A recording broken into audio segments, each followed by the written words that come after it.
Oh, it's beautiful. What a lovely tune. Persona 4 reincarnation version of I'll Find Myself, or whatever the hell the song's actually called. I can't remember. But at some point, I'm going to have to replay through Persona 4 Golden. It'd be a really, really good excuse to pull out the Vita and actually use it instead of it collecting dust for literally a decade. Yeah, we're gonna play more Kerbal Space Program today because I am hitting a point on Friday where I stopped playing a new game basically every day, like I have been, with the exception of Mario Sunshine, where I did a two-parter and beat it. Um, I'm gonna end up being a RimWorld streamer for a while because the new DLC comes out, and I love RimWorld, and I'm gonna end up probably playing a streaming save and then a separate single just on my own save, and I'm going to binge the hell out of the game because I didn't get my fill of the last DLC really, and I kind of stopped playing before they updated it and changed some stuff to they changed some stuff to be. Come on, Kerbal Space Program. People don't need to see my Steam library. It's embarrassing. I can see my 300 hours in the game that I am not showing off very well. There we go. Yeah, I didn't get my fill of what the hell was the last expansion called? Anomaly. I played a whole bunch of it, and I had a very, very good like research station with a whole bunch of different anomalies in it going, and I was just constantly dealing with the like invincible clone attacker things. I can't exactly remember the whole deal. Um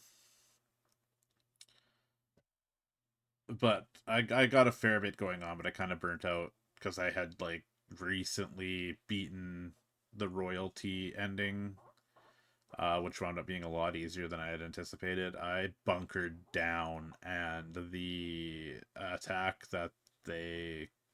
the attacks that they sent at me, only one of them was really of any concern, and it a handful of my invading groups would run into this weird glitch kind with their pathfinding where they would beeline towards a specific turret outside of my base, but that would cause them to run in view of like where my guys could shoot and a bunch of other turrets, but they just go sideways across it, like that one scene, I think it's in Dunkirk, where the guy's running sideways across the battlefield to deliver something and people have fallen down and dying. It's kind of like that, but instead of them making it, they die. It's a bit of an ugly twitch to the background, probably because this is meant for like freaking 4K and I'm on a 1080p setup. We want to resume saved. I mean, why did I call it Busty Guys? I don't remember that. I don't remember the reason behind it. I know Moon or Bust. Is that why? It says Moon or Bust on the. That's why on the creation screen there's the little lander that says Moon or Bust. So I just wrote Busty Guys. That's classic. Okay, so last time we had a little bit of a snafu where we were doing this. Have an engineer take an antenna and attach it to the Kerbin CMR satellite 70 FLQ. My brain, I just read aging Kerbin's satellite spacecraft, and I assumed it meant my satellite station that I set up. I even like read satellite a station. I saw that mission. I'm like, that's for my station. Yay! And it says right there some other bullshit satellite that is what it needs to be attached to. So last time, I feel like we kind of overdid it on how much shit we gave him to get into space and back. I got an itchy ear. Hold on.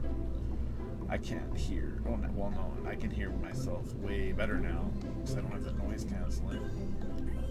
I find I sound better when I can't quite hear myself speak. I'm too self-conscious about my own voice, unless it's muffled to like 15% volume by these off-brand beats. Off-brand beats in your grocery store vegetable section today.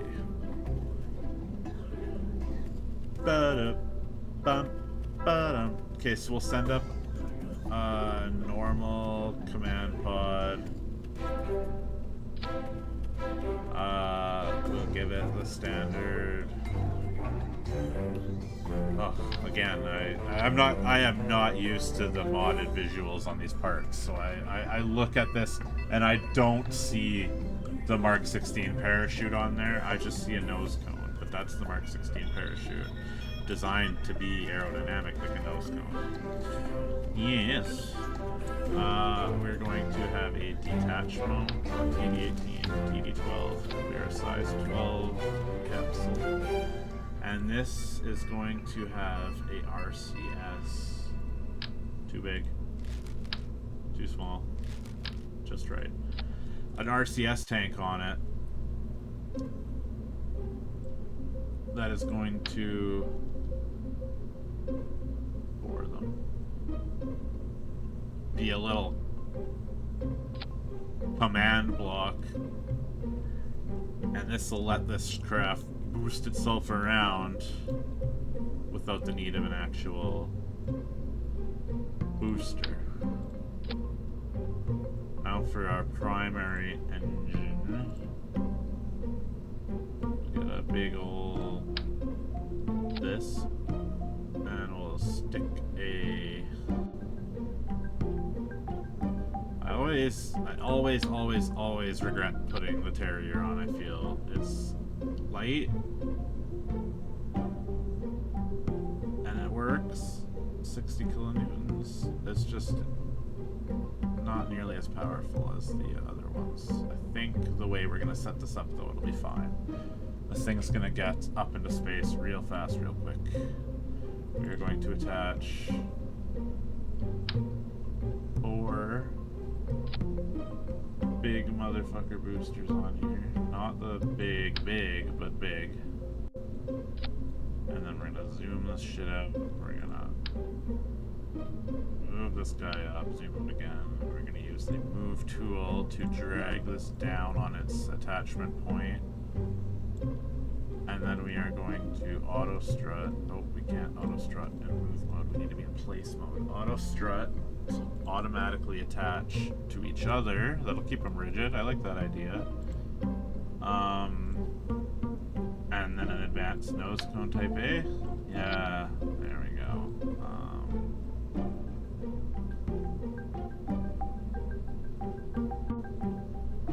European Space Agency style. Just kind of remove some of the guff. I'll do that.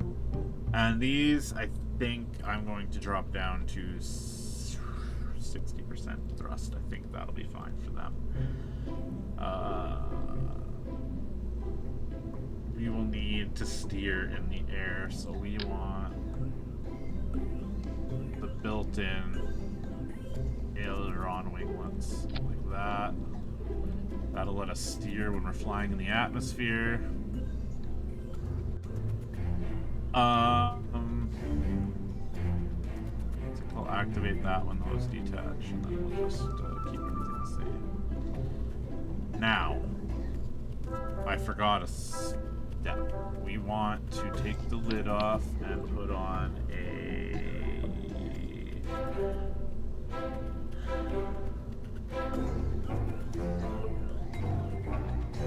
hex.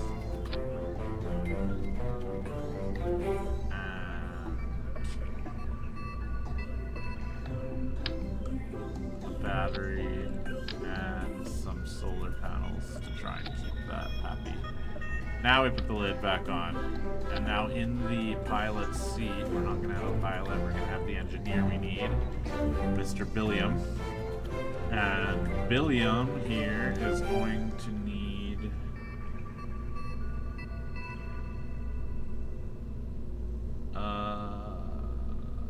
we want an antenna, so that's communication. And it is the HG5 high gain antenna. That's that one. Doesn't fit in the command pod.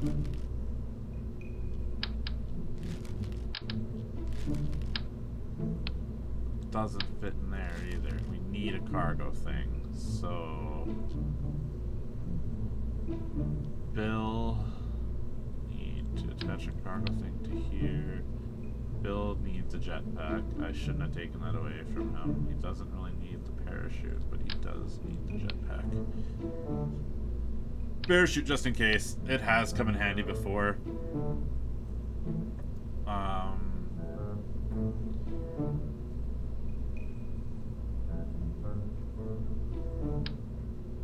That's cargo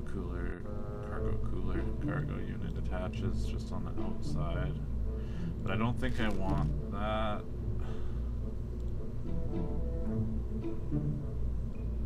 Is that my only really option though? I thought there was a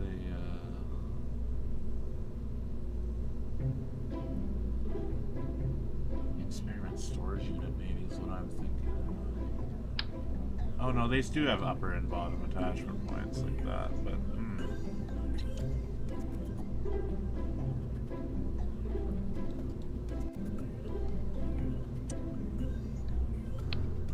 wondering, hear me out. We reattach this, click as we were.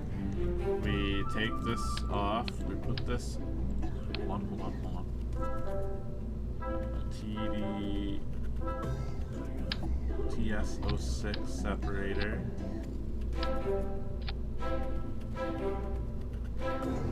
We didn't buy the fairings, did we? This would be a good fairing situation, but we didn't get any. And now for parachutes, we have the radial mount ones that are, I want to say, bigger than the Mark 16 parachute. Maybe the same. Comparable to the Mark 16, but placed radially, so it's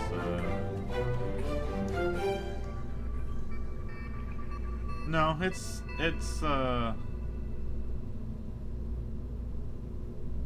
it's in between the Mark 16 and the Mark 16 XL. So two of these is absolutely overkill for this thing. My plan is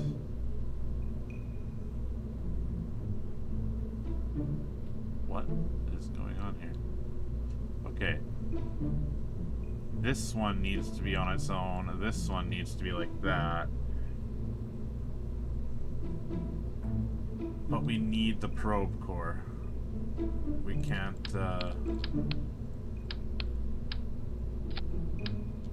we can't pop off the probe core if we want the,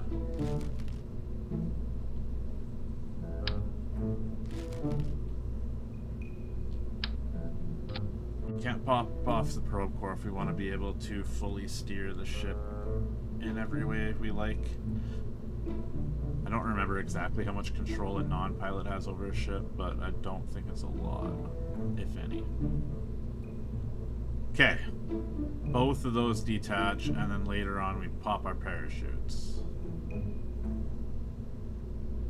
Earlier we detached this, and we have just our little command module. Maybe we put on some more RCS thrusters up here for some additional control now that this thing's a little larger. Maybe a couple radially mounted fuel tanks for them. Give this thing a more sci-fi look to it. I don't know what I'm doing. I'm just messing around. Probably could have launched this thing ages ago. Don't forget the bacon. We need the high gain antenna. Metal or wood? Metal, sure, metal, why not? I'm not gonna go through and customize everything.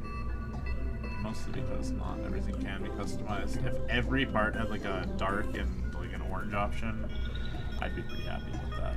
I'm sure there's a mod that probably adds a ton more variants to existing parts. But then again, is it compatible with the mod I have changing all the look of all these parts? And I'm sure there's probably parts in here that are still vanilla visuals. I don't know. Modding's wild. Let's give it a shot. Let's name the spacecraft. The antenna. Taxi. Look at that sucker fly. There we go. I think we're ready. Staging looks good. We just need to attach that. We have the engineer. Right? Right? Right? Let's go. Let's go to space. Then we need to set our target. That's the first thing we're going to do is set our target. Then we'll do our get into orbit. My manual get into orbit that I do. I know people can use maneuvers to get into orbit, and they do, but I don't because I'm weird and old school. Okay. Where was it? That one? CMR satellite? Yep, set as target. Okay. Oh, that was a really slick zoom in. I feel like that looked really nice. I still really like the shadows coming off of the watchtower light. Watchtower? Water tower? Whatever it is. It's a water tower. Let's go. Do a little bit of a turn to the right, even though I'm not entirely sure what way we should be going to make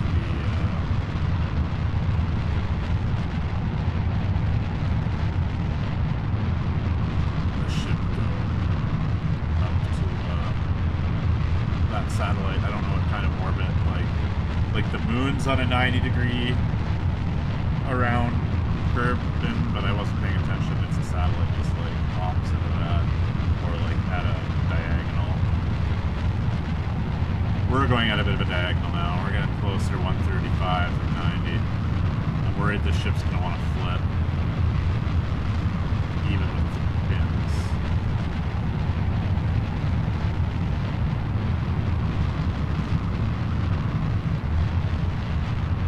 By Jove, I think we're going.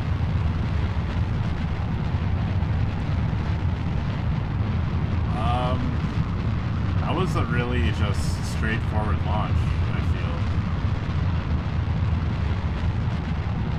We got a bit of a tilt already, but we're gonna make our apple apps and then some.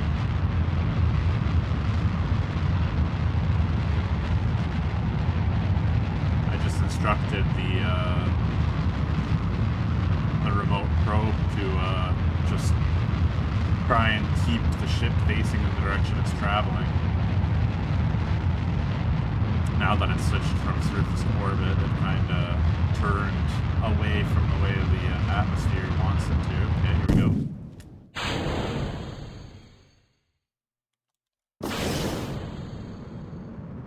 Now.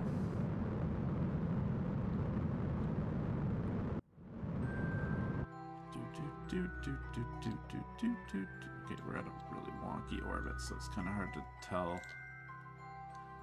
We're gonna warp here. Really blast that prograde. So let's see.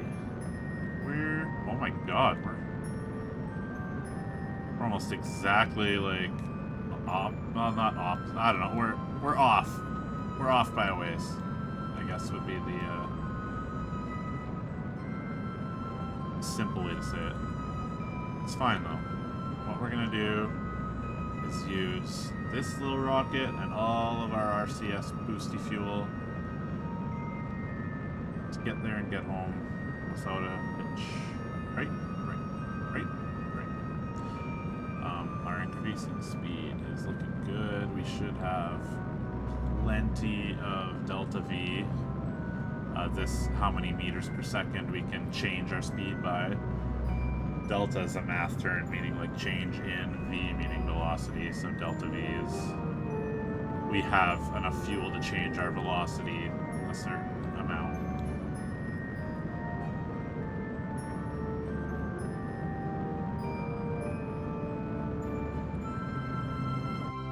Let's just warp here, point prograde, and blast our engines for a little bit longer. That'll get us into proper circular orbit, and then set up a maneuver to figure out how we're gonna meet. Oh man, we could probably meet that ship just by this point where it shows our angles cause us to meet. Are we at 404? Let's see, up to about 300 at least.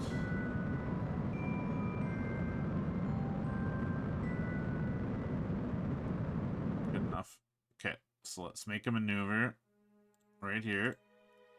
Blast this bitch out.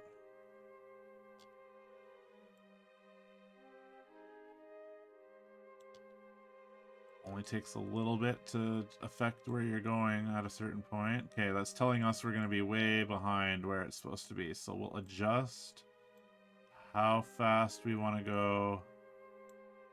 And... oh, fuck. And our angle.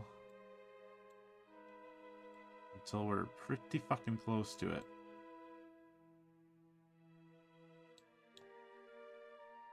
That's a hell of a separation, but we'll get up there and then we will... oh, maybe if we go up a little bit.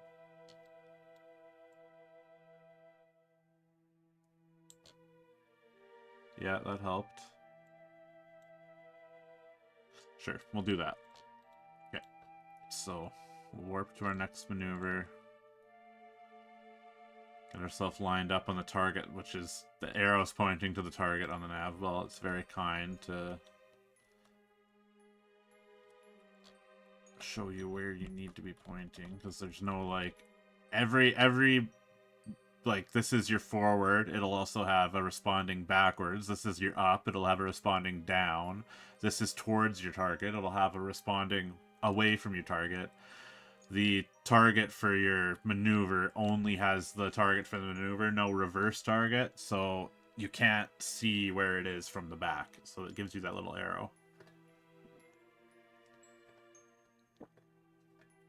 Space makes me thirsty.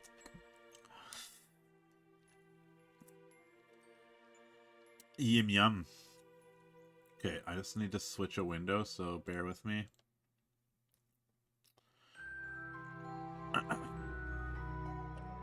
Bear with me, guys.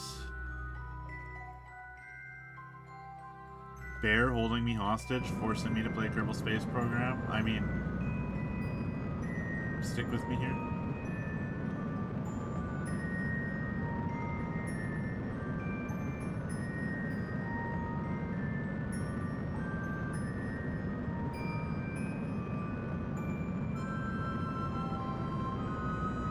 So, I don't know. This is going to be a little closer than I had thought.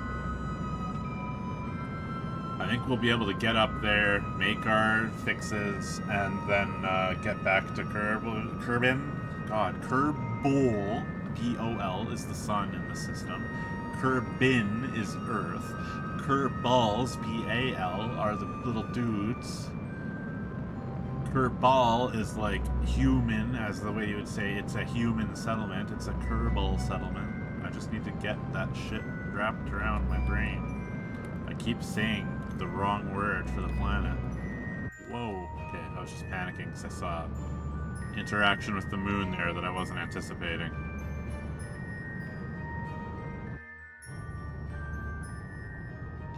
Getting real close to that target position. And then we'll just boost to where we're really close to our target, and that's good enough, I think. Okay, so here's what we do. We go to here,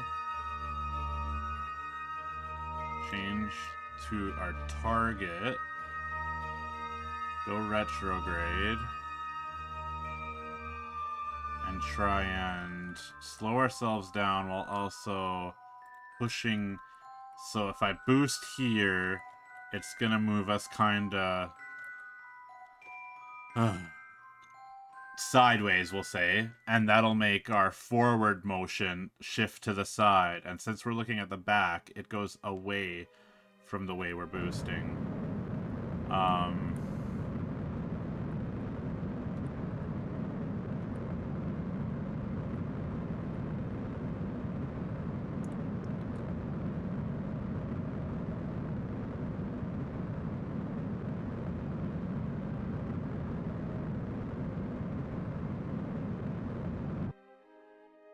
So that's put our closeness at like 9 kilometers up from like the 200 kilometers apart we were.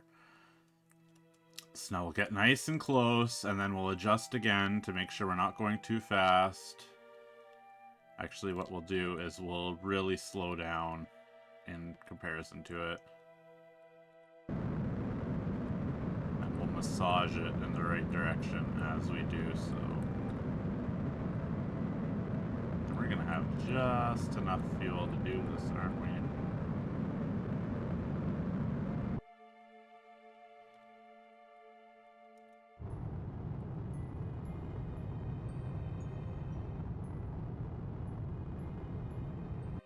Okay, now we should be getting real close. 0.3 kilometers away. We should be able to kind of see our target now. F4? Where are you at? Where are you at? Where are you at? Where are you at? Where are you at? There we go. There we go. There we go. There we go. Peanut butter jelly. Peanut butter jelly. It's above us. It's above us in the most layman way of describing our direction and heading and all that. So what we do is get nice and close. You'll see we're headed towards it. We can ignore orbit now. We're so close in orbit that we can ignore the fact that we're in orbit and what direction our orbit's going and all that. All we need to worry about is where this thing is and how fast we're approaching it and if we're heading towards it. We're basically just floating in space in the closest way to Hollywood's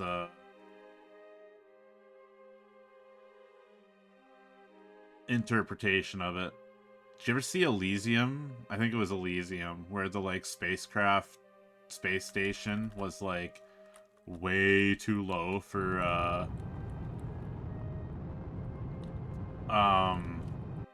to be a like geocentric orbit, which geosynchronous orbit, which means that it orbits at the same speed the planet rotates, so that you're always above the same point. There's a ship that's way too low for that shit, and I'm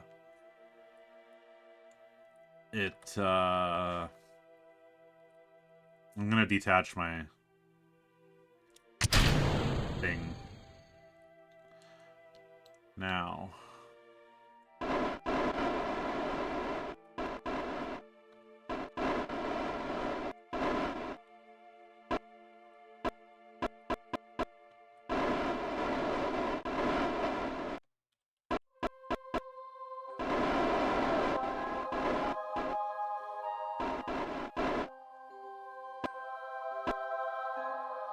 Alright. We go EVA. We do the crane button. We take this and we attach it to the aging satellite.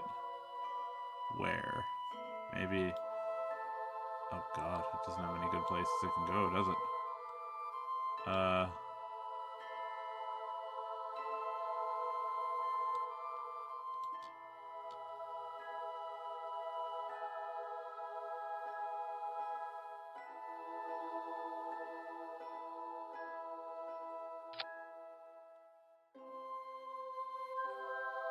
Contract complete.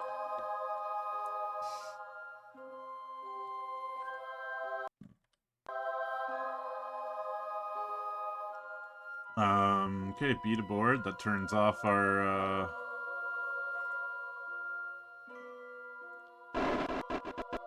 that turns off our, what's it called? Help me. Our construction mode. Now we can boost using our RCS monopropellant and get our speed down enough that we skim the atmosphere at least a little bit.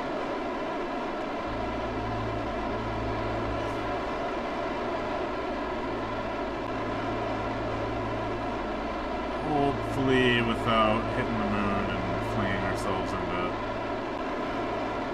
orbit of the sun. Okay, area periapse is dropping.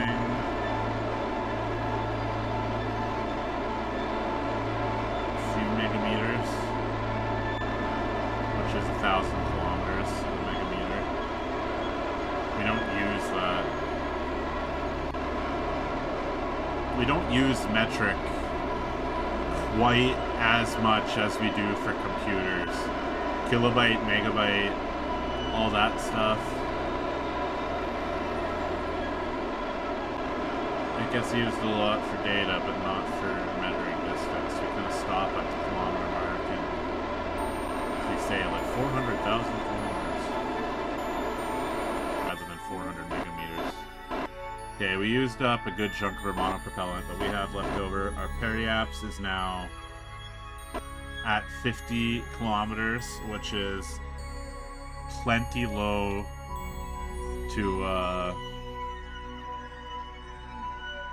could have run an EVA experiment and done that. Oh well. It's plenty low enough in the atmosphere that it'll slow us down and we'll, be able to eventually crash back down to Earth in a safe fashion. What we need is to just keep warping a bit more. Don't need to wait 15 minutes to get down. Then we can probably go out of here. And once we hit underneath 70 kilometers, we'll blast our mini thrusters as hard as we can to slow ourselves down as much as we can. And once we're out, I guess we'll just ditch the extra shit. Just have the command, the parachutes, and the computer piloting this thing.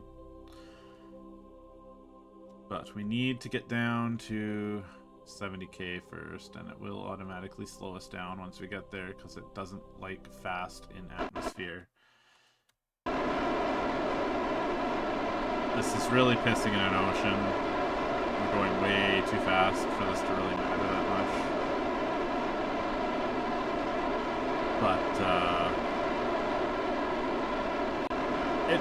it's making some effect. It's not useless. I'm worried that everything's gonna blow up before it runs out of fuel now, though, looking at how fast it's heating up. Should have thrown a heat sink on the bottom of that, maybe. I didn't really think I'd be doing this, even though I might have doing this a lot. Heat sink probably wouldn't help the RCS thrusters that are left anyways.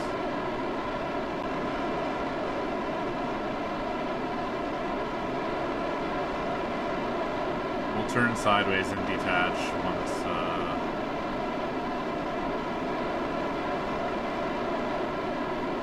I really feel like things are gonna get bad when we go up.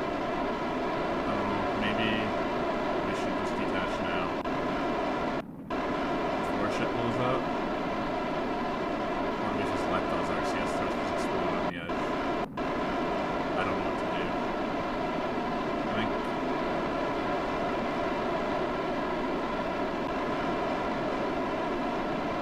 yeah, we're going back up out of the atmosphere, so it might be okay. Yeah, I think we're okay.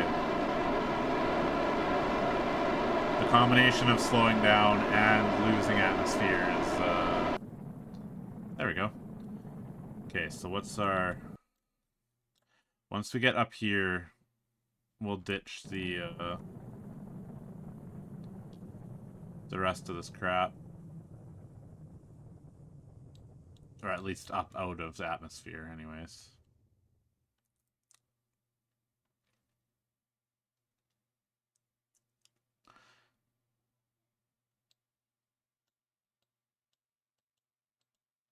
It's nothing more fun than using an atmosphere to slow down. Okay, so now we switch away from doing what it's doing. We go straight up and we go up. Then we go back this way. And now warp here. Whee! Around to the opposite side of the planet. Zoom.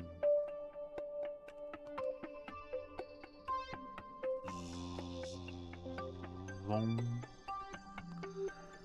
And here we are again. We just took a quick visit to nighttime. Now the question is, will we have to do another run around? I don't think so. Our periap's dipped down 2,000. I think this trip through the atmosphere will be our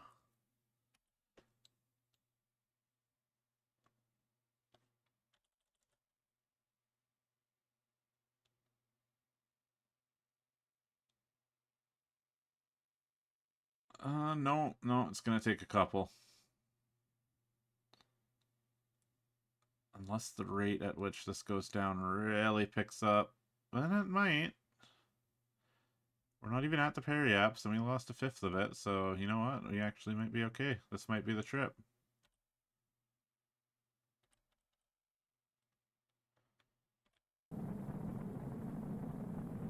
What is getting hot? Just my command pod, or is it this? Yeah, should be shielding everything else, really.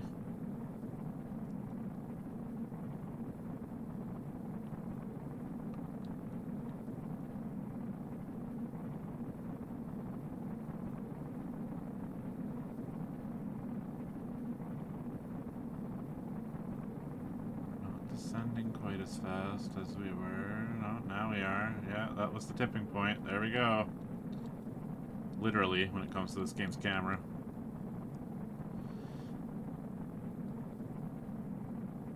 I'm pretty much going to hit the parachutes as soon as they stop showing the red danger icon on them.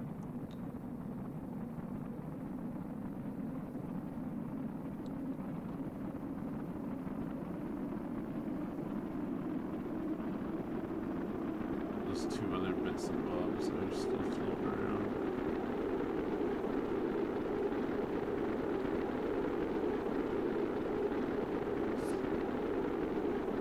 Holy shit. It's such a violent re-entry for these guys.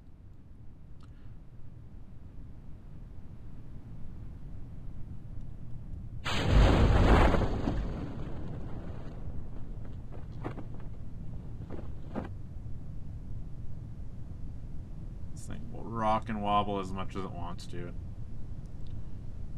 EVA report. Crew report is what it's called. Yeah.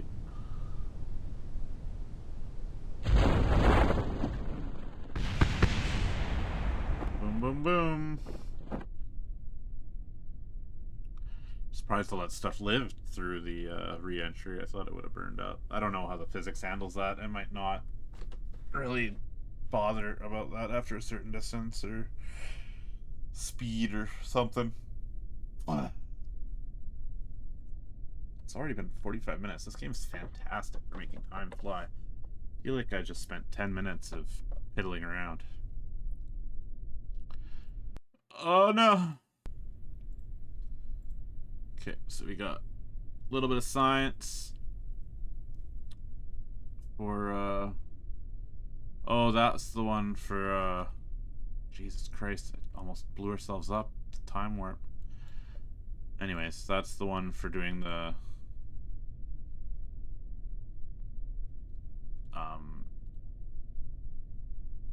rendezvous. Yeah. And upgrade to the satellite for some good cash. Okay, get out. Hop down. Take an EVA report. Nope. Take a sample. Tiny bit of science. Why not, right? Climb back aboard. And in you go. Alright. We did it. Quick and easy mission, I'd say. Quick rendezvous. Do some building. I've only done a little of that, taking an engineer out and having them build stuff outside of the VAB. There you go. Bill leveled up. That's cool. How is our moon science going since we spent a bunch of time speeding ahead?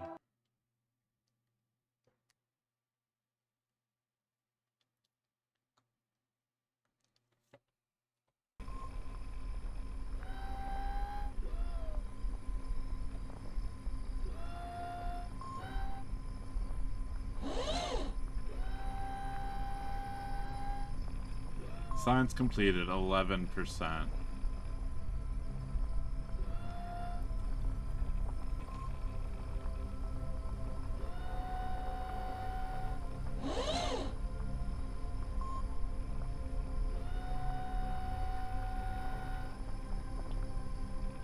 Cool. It's working slowly. We need 50% of it to finish that one random mission we took on. I think it had a decent reward associated with it. Active. Yeah, it's a 3-star with 300,000 reward. That's pretty sweet. Now, what's the world first? Transfer any crew between vessels. Dock 2 vessels. So that's one we could do with our station we have.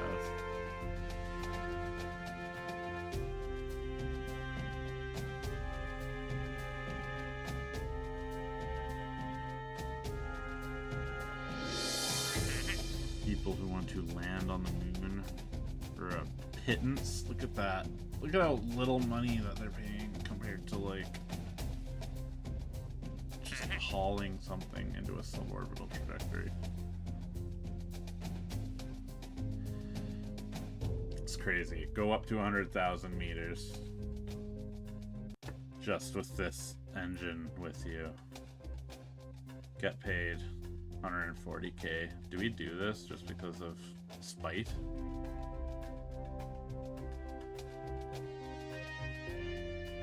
There's no speed requirement, just have it. Just get above 100,000 meters.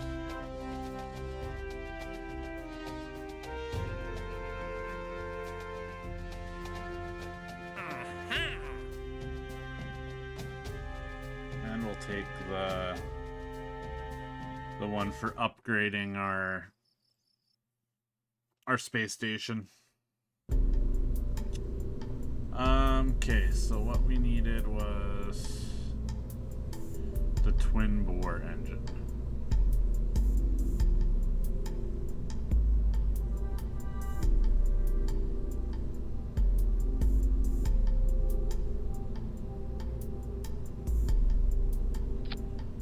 Ooh, sheesh, that's a big one.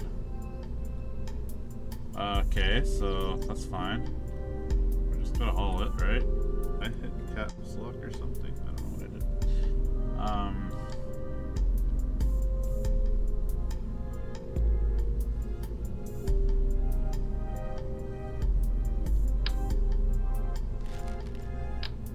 Do that.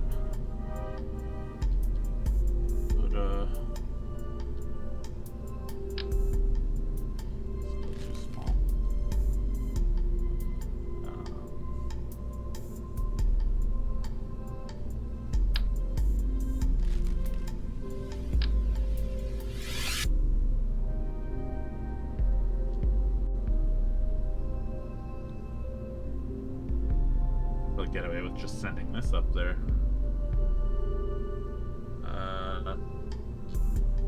What am I trying to get? I'm trying to get a rope bore.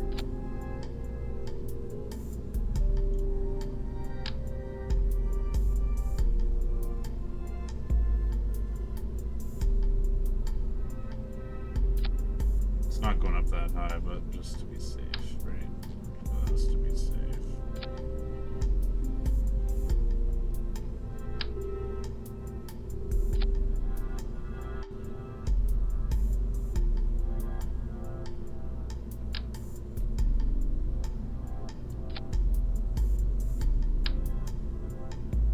Might be overkill. We might be fine with just the big engine attached to the probe, but it's not like this costs a lot compared to what we're going to be making. Ooh, 2,700. It's a bit, but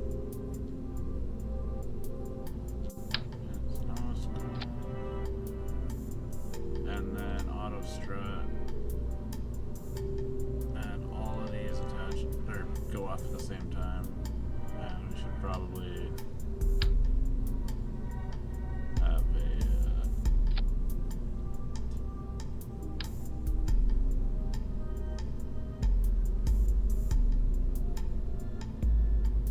why does that look like that? Just because of the mod, does it look like that in the game?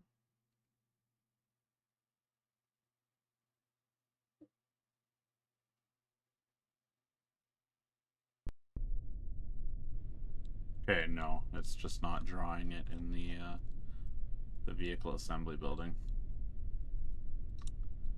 Ooh,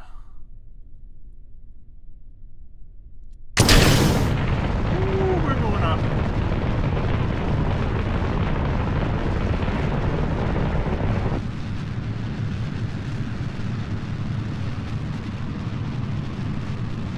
Just going to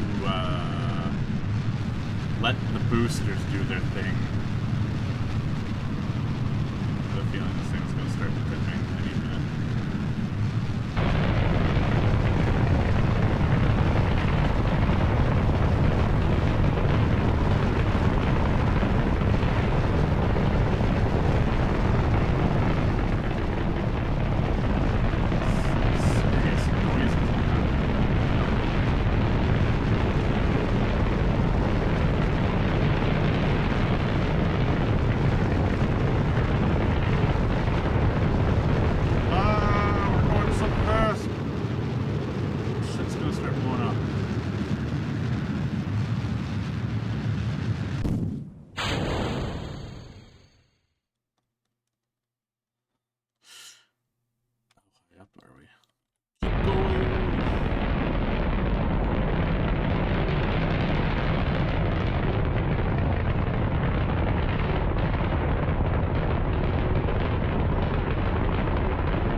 It didn't go off. What the hell? Suborbital trajectory. Does it have to be?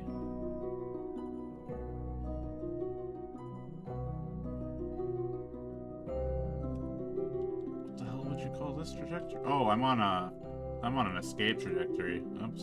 Okay, let's just revert to launch.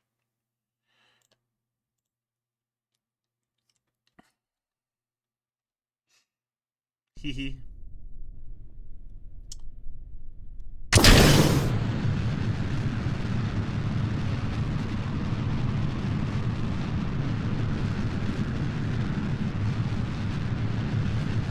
The only form of steering that my probe has, I think. I don't know if it... yeah, this one doesn't have the reaction wheels built in. The only way it can steer is if the main rocket engine's on and it can steer the main rocket engine using those nozzles. So right now, even though I've got steering turned on, it really can't do anything, and it's just at the mercy of aerodynamics and thrusting force and all that.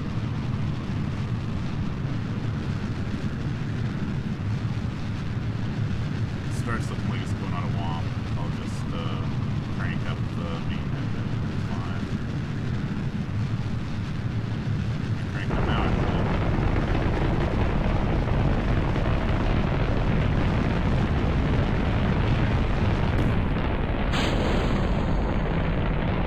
It's gonna stop when my lap hits.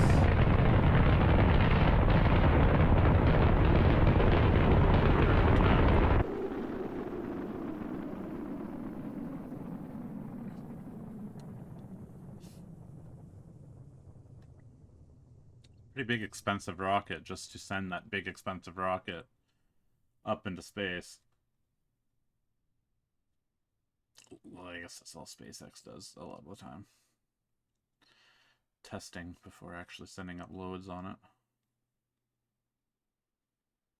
Okay, get me up to...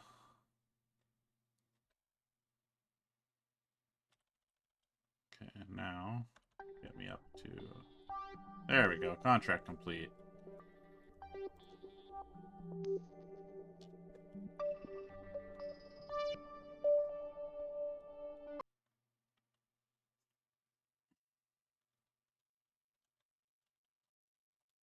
Oh, it's out of control. It's got no electricity. I was hoping to land it, but it's nighttime. She has no electricity left. It only had the 10 in it that it starts with. Oops, no batteries. That's a lot of unused fuel to be exploding on the ground.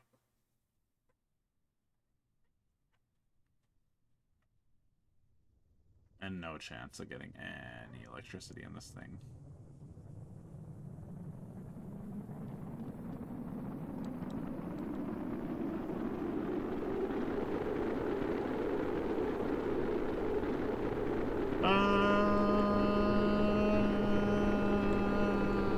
Too bad we don't have a seismic measuring device. This would make a hell of a seismic impact.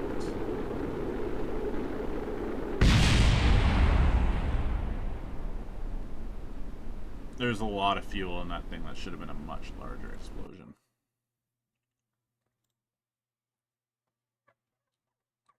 So we spent, what, 30 grand on that ship and earned back 150?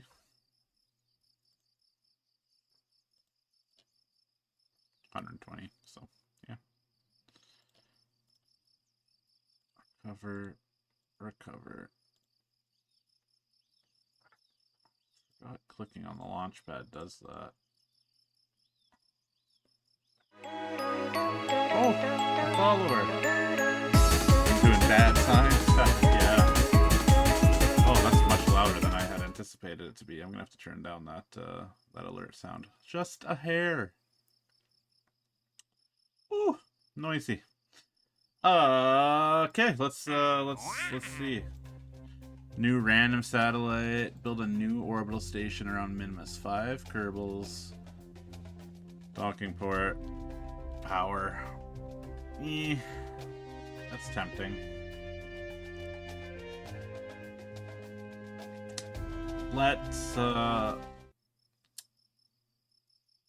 Let's do the attach two vessels together. Where is our...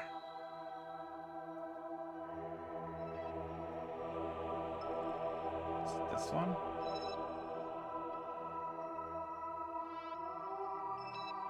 Why is it untitled? It's supposed to be Kerbal Station something or other. Yeah, this is the one. Rename vessel. Station. Kerb Station 1. Okay, and these got Clampetron Juniors on them. So we need to build something that is just able to transfer crew. And I'd like to attach some sciencey shit to that thing. Hee hee. Let's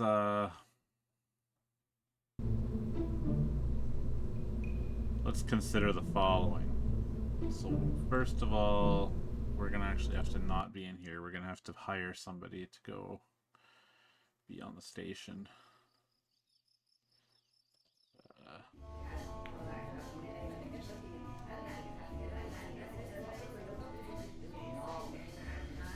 Oh, you know what? Our station needs a control section that has all the RCS on it and stuff. What kind of person do I want to send up? Scientist? Pilot? Let's go based on name. Schmonman, I like that. Melfell Kerman. Sounds like the most, like, antagonist sorceress name. The ancient sorceress Melfel rises from her grave once again. Why did I do a Bela Lugosi for that? That was weird. So we got a chick to drive, or whatever she was, scientist. I don't remember. What are you, Melfel? We need you to be in a command pod regardless. And you're a scientist. Okay, so we will need to attach some better control. Build. We will throw the hex on here, and on top of the hex is where we will stick our Clampatron Jr. No, I need you to attach like that. Thank you. And this, we will want to throw a battery pack under its hat, just for safety's sake. A few more solar panels. Once we unlock the better solar panels, we'll throw a power generation module on the station. This one's gonna be like a command and control RCS module type thing. So we want the, oh, that's the bitty baby one. Thinking we want 2 of these. And we'll just jam RCS on these. Like that. Maybe wrap it as high as we can without it being wonky.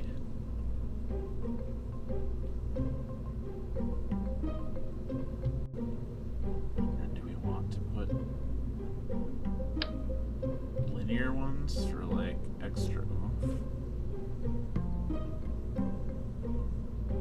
No, that'll be a little too much, I think.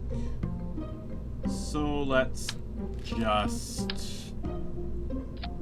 God, I feel like I'm forgetting something. But my plan now is to just make a standard little spark, not a spark, spark is itsy bitsy terrier, to get us just up, snugged up to that station. And then we'll put a big honkin' skip-a-doodle set of rockets on the outside to get it into orbit. The question is, do we want to make them just like brain-dead bonehead thrusters, or do we want to be a little more technical about this? We're gonna be bonehead brain-dead about it.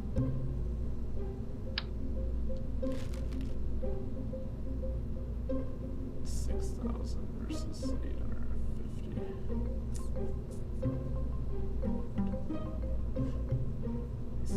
My gosh, is money really an issue for me right now? And that's something I'm worried about. The answer is probably not. Oh no, I've done grouped actions. Not actions. I want build and I want move. Click the wrong button. It happens. We're all human here. Yes, I'll do that, and then we'll move this whole thing up. Aerodynamic, the front, winglet, the back.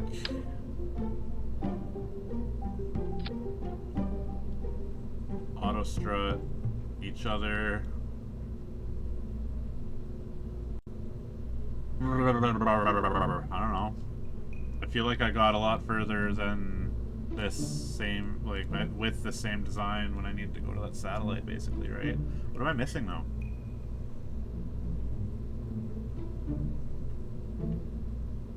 I'm just attaching this small module to my station and transferring crew between it. I want it to just be a command and control module that's got the... you know, I might be thinking, why not take some EVA experiment with you? Stupid. I guarantee there's a hotkey to grab all 4 at once, but do I know it? No. Do I want to know it? No. And very important. Very important. This ship needs lights. I'm so sick of not being able to see.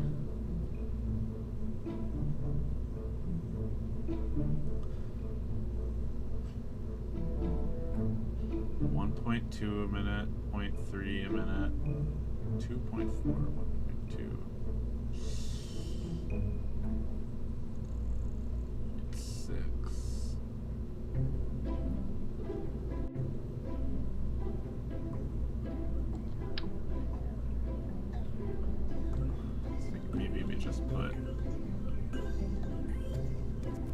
stop changing my...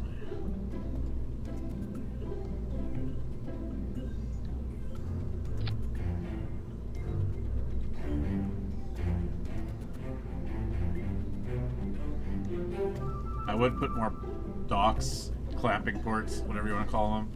Clamping docks, docking clamps. Ooh, docking clamps. That sounds like something that you would only see in an adult video.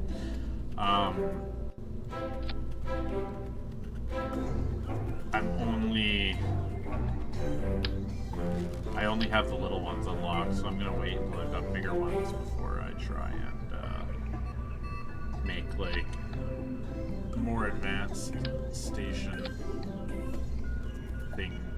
I don't know what I'm trying to say. Docking clamps, yeah, right? Or wouldn't you want that dock to be nice and permanent? Space station control module. I'm trying, no. Because we didn't really have RCS stuff earlier. Christ, I've got the right person in there still. Melfel, the evil sorceress. Let's change her outfit to reflect that title. So you're gonna wear this one, but it's gonna be the red variant. So you look like, I don't know, you look like Drake. What's his name? Something Drake. Nightfire, 007 Nightfire. I can't remember his goddamn name. Mr. Drake. Oh, the first name is eluding me. You play as him in multiplayer and it says first name, last name. Have I played KSP2? No, I haven't. I kept watch on the development of that and I just avoided it. It sadly lacks a certain appeal. Being unfinished and abandoned and all.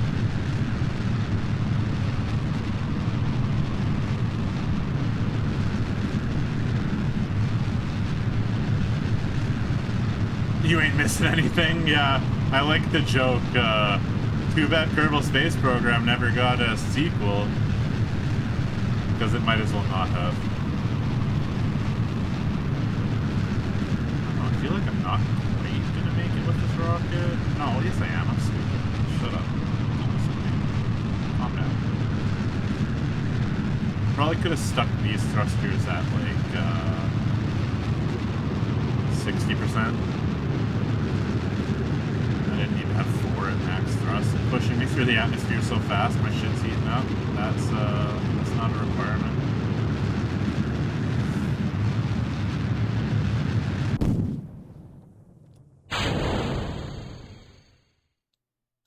Beautiful. Oh, 4. I have 3. I said 4. There's only 3. Apple Apps is really, really, really high up. So that's unfortunate. The good news is we're surprisingly close when I come back down. I don't know if I can bank on that, though. I think what I need to do is circularize my orbit a little bit once I get up to the top of my flight and just kind of work from there. So let's...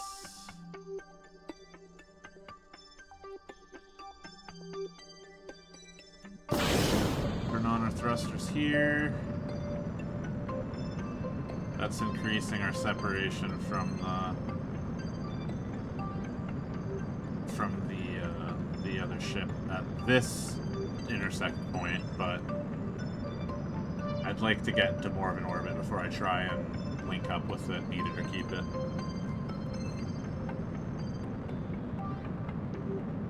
Eventually these pink ones will wrap around the back and touch once again. I always use these little engines, and really, like, the increased efficiency and reduced weight they have, probably not entirely worth the reduction in thrust, because I always feel like I'm waiting a million years for my Terrier engines. Is that what they're called? Is that the Terrier I got on here? Yeah, the Terrier I don't like so much. Oh well.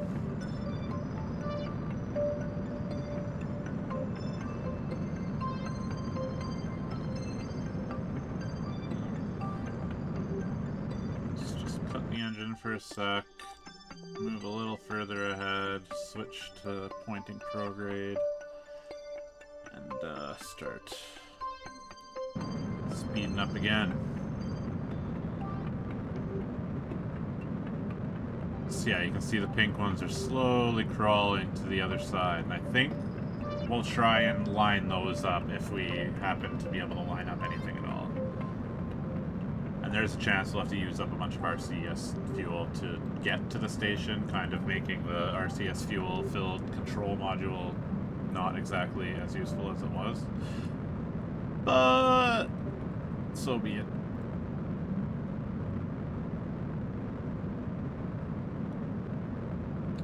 Yeah, those pink intersect points are starting to really get close. I mean, if they're close and I'm still got to go through the planet to get to it, that doesn't help me really. But as long as I can get my periaps to be above the 70k mark, we're laughing. We're getting damn close. This is lining up pretty well.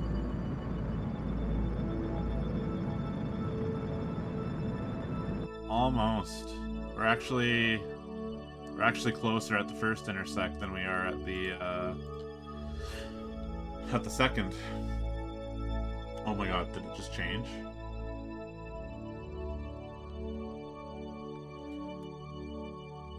Okay. Now, we want to massage our speed and head towards the target, like we did with the satellite earlier in the stream.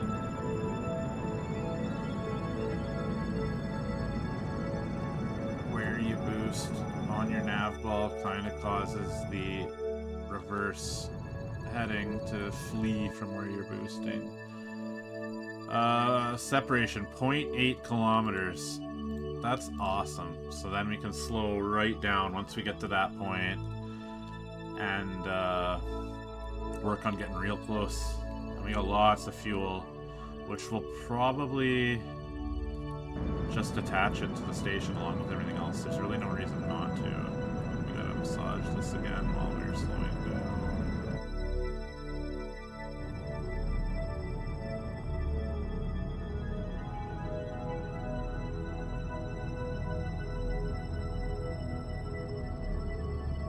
Probably get on a map view too. Where is our target? I don't see it. Oh, there it is.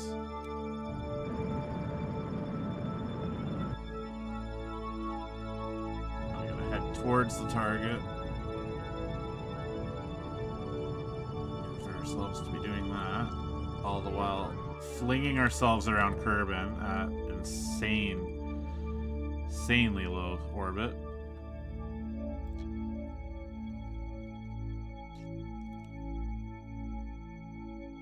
Okay, getting real close now.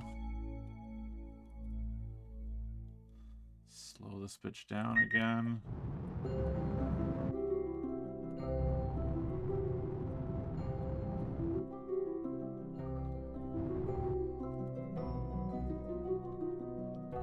Okay.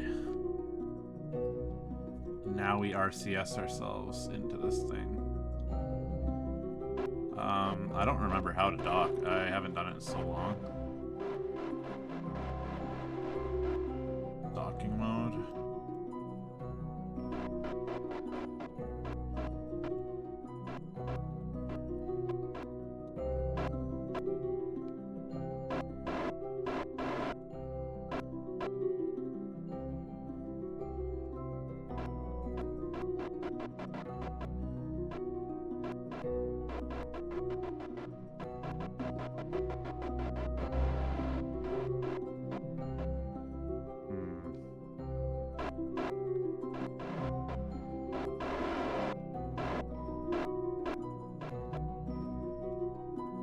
dock on the top of there? There is, right? Like, I'm not stupid. I'm pretty sure I put one there.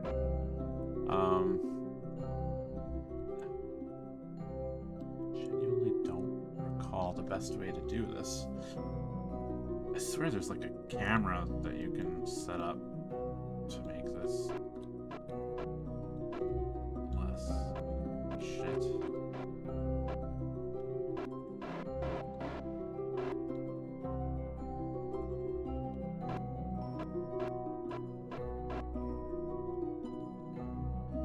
Okay, we're slowly moving towards it.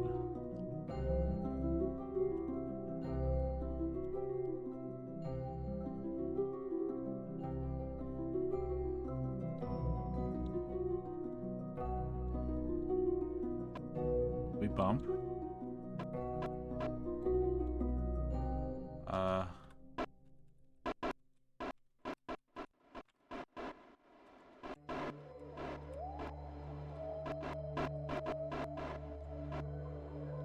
I'm really close.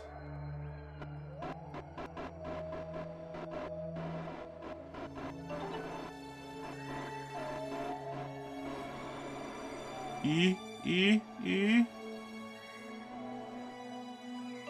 Wee! Who's texting me? I don't want them to text me. Okay, so now we have a big control module attached. We need one of you to get out.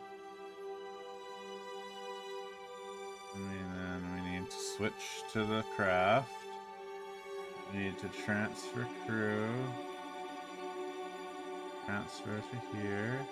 And that completes the mission. Transfer crew back.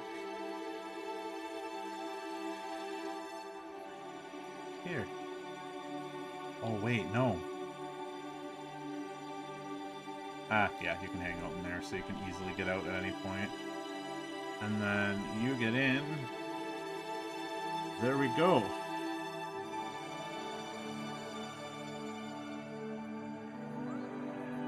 It's even got lights.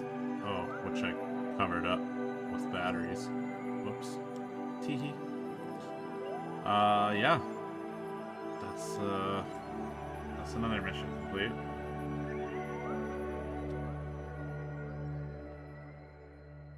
So we constructed the station by putting things together. We docked, we transferred. Yeah. A few snack breaks and some counseling and they'll be good as new. Yeah, that was quite the docking procedure I did there. That, smashing the ships together until they magnetically attach. That's a bunch of money in our pocket.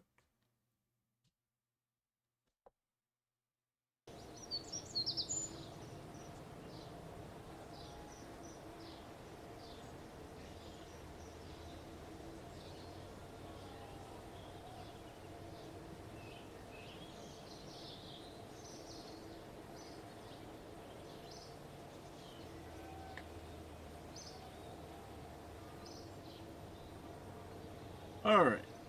What do we got now? We got 747,000 Kerbal points that I really don't feel are worth spending on anything that we can afford right now. Anything that I've wanted to upgrade has been upgraded. Attach a new part to the small aging thing. It needs one single radiator panel, of course. Polar orbit, Minmus, satellite. Repair a satellite with one of those fixie EVA things. Explore Minmus. Spacewalk near Minmus. Transfer crew between vessels. Rendezvous to vessels. That's a lot of money for doing all that stuff. We wanted to do a Minmus. Here's what we'll do. We wanted a Minmus relay to help with signal. We can send a pilot to drive a relay that doesn't have like a pilot probe module on it, but it can just have a crew cabin, and then we'll drive that there with a pilot. Then we'll send another ship to pick up the pilot and take him back home, and leave the relay in Minmus orbit, hanging out, doing its own thing. And the added bonus is we can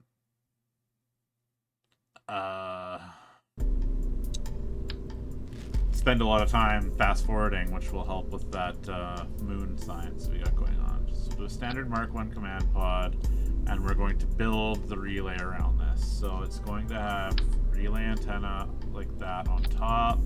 We're going to have 2 of these high gain antennas that fold off the side, but I want them this way. We're going to have batteries under the antenna. We have solar panels not covering the hatch, but around it. So we need to be able to get this guy out.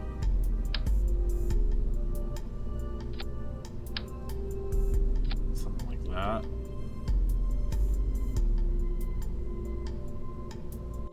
When it comes to getting it into polar orbit, I think that's a good argument for throwing RCS on it and having it be able to adjust and fix its positioning accordingly. And this way, when we're sending our ship to pick this up, we can make this ship be the one that I guess it doesn't have to be in a specific orbit. We're throwing it anywhere. Okay, well then, yeah, we'll have extra RCS in case we need to use this one to help navigate to the rescue ship. Rescue or taxi, whatever you want to call it. I think maybe...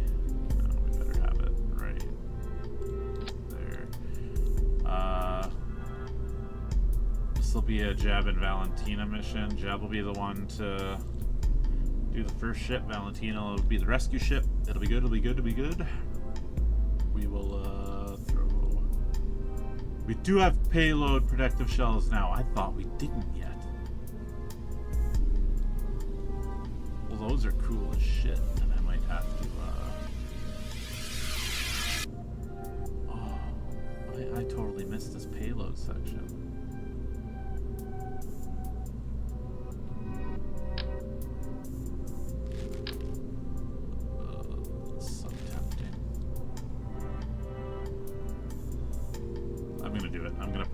Shell on this thing just because I love them. So we got a TD12 decoupler to detach this from the protective shell that is slightly larger.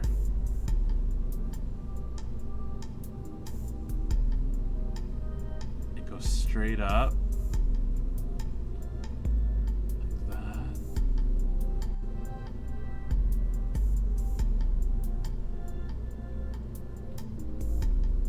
Oh, I love it. I love it. I love fairings so much. 2 sides that'll split into ejection force 15. Let's change that to 3 so it splits like a banana. Oh, it's gold. I love it. I love these things. I don't know why. It's just a big glorified cover, right?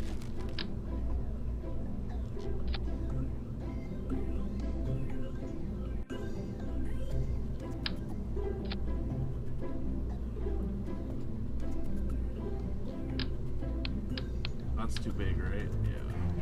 I think the Bobcat's the only one I have that fits on this size.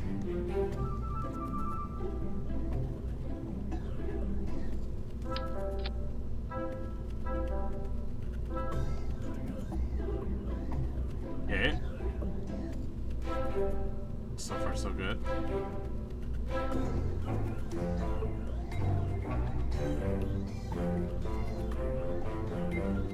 Put these on the same. Okay, let's just throw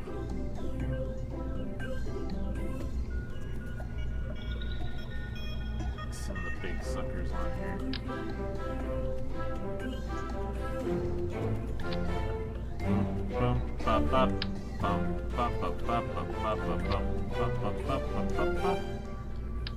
But isn't that overkill? Isn't that too many giant thrusters for this small little mission? The answer is yes, and let's see if I care. This is min relay 1. I wish this part had auto default to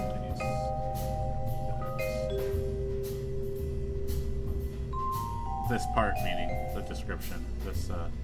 This description. Yeah, like that. See? You know, you get it. We need aerodynamic nose cones. Ba-boom, those are too big. Ba-boom, pencil crayon ones. Lit. We need winglets, because these things are not going to steer very well. It is a big rocket. It's a big honkin' rocket just to get to Minmus. People build shit like this to go to Duna, and here's me, just, we're gonna turn this down, though, to, like, 66%. Cut it down by a third. And, yeah, this is why we upgrade the VAB and the launch pad, so that we can make big rockets whenever the hell we want and spend 40 grand. Okay, so we gotta go to Minmus, make orbit, preferably a decent one, and then just do this whole thing again, but set up it to be a mission that'll be able to go back. You're gonna go past it. Yeah, no shit. You know what? We're doing it, though.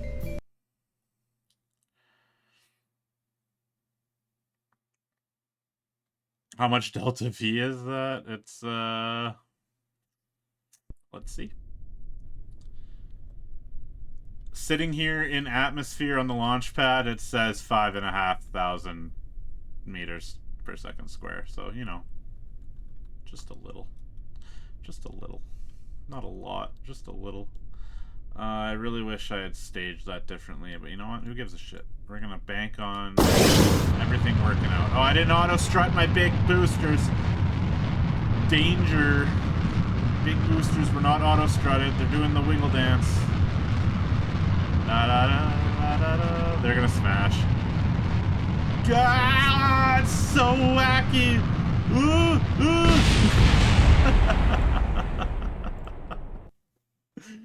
Oh, good old Kerbal physics. Okay, auto strut to each other, please. Thanks.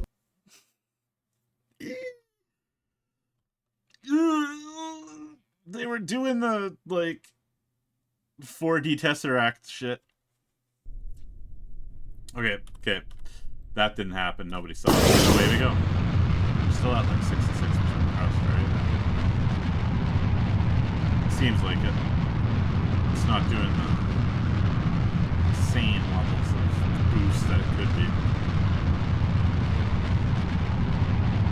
Just massage to the right just a little so we get going in the right orbit direction. Probably cost ourselves a flip. Whatever. Approaching the cloud layer.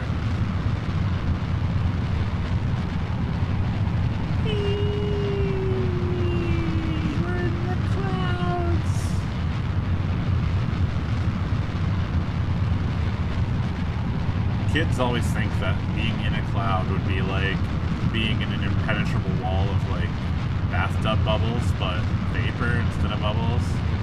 And in reality, it's just like a foggy day. You have a foggy day, you point to the kid, you say, you point to it, and you tell the kid, that's what it's like to be in a cloud. We're in a cloud right now. You are in a cloud. Exciting? No, not really.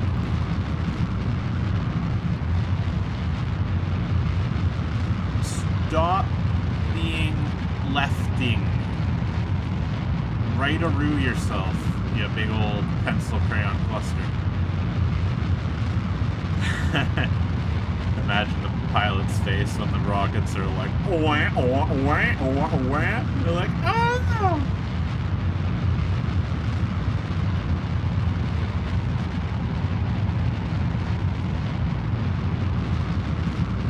That's a hell of an apoapse we got ourselves to. Farewell, thrusters. We're like a flower. Blooming. Alright, target Minmus.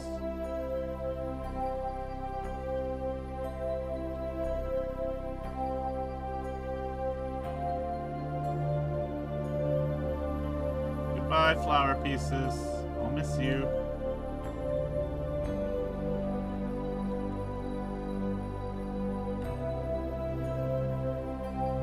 Alright. Gotta go fast. Blah! This thing gives you a lot of ability to steer. Holy shit, this is a lot faster than a Terrier. Ooh, it eats up fuel quickly. I don't think I overdid it. I think for my ability to fly, I did it just right.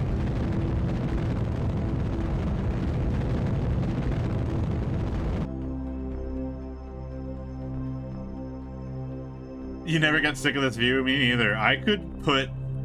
If I could get a job just, like, putting Kerbal rockets into orbit over and over and over and over and over and over again, I would be a happy, happy camper.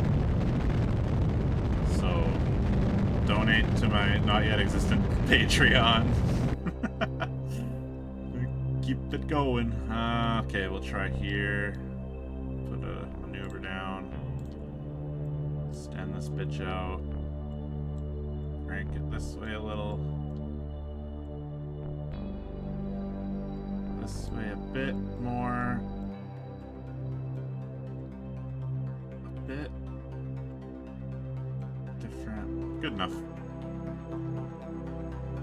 Okay. Warp to maneuver. You'll do it for free? Yeah. I kinda do already, so.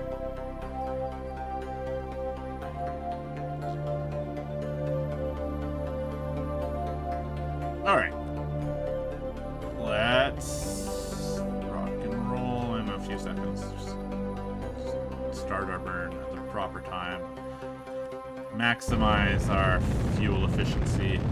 God, this rocket engine just goes. I'm not nearly as used to the larger ones as I am the smaller engines. I've got a near perfect knowledge of all the smaller engines and how they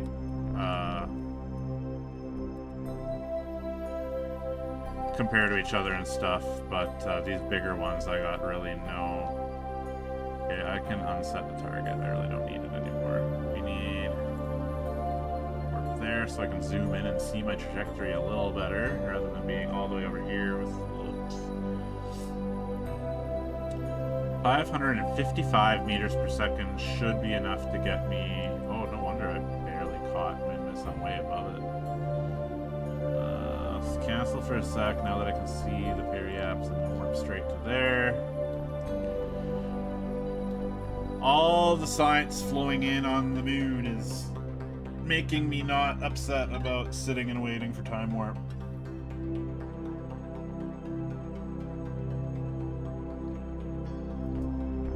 There it is. Hello, Minmus.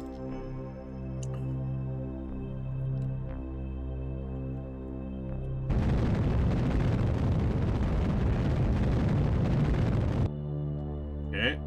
Kind of a wonky orbit.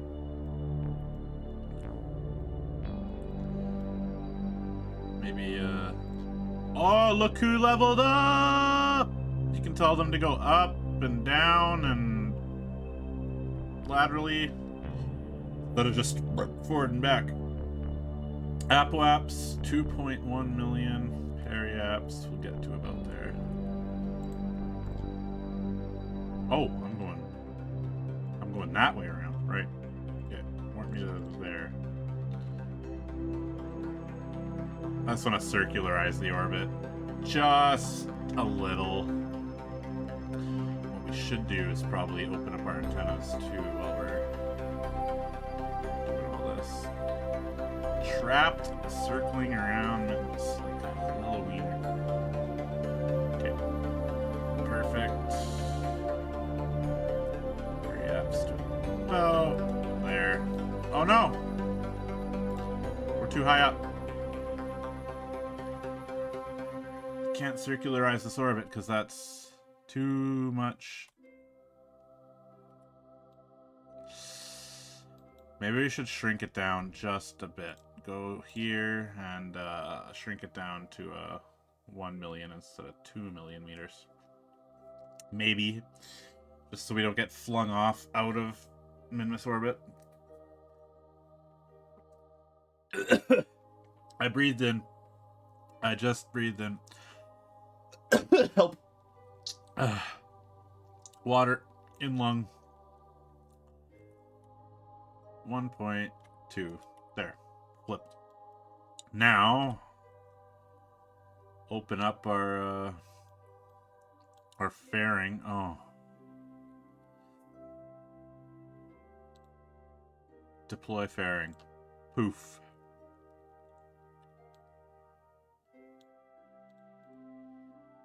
Extend. Extend. Any crew report? Yes. Any EVA report? Yes. That's awesome. We'll be able to get that. Okay, so now we've got that there, and we'll just send somebody else with a less satellite-y and more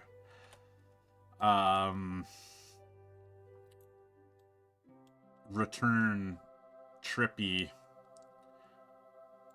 type dude. I need to go out of here, up here, Space Center. There's an order of operations, and I'm not doing it right.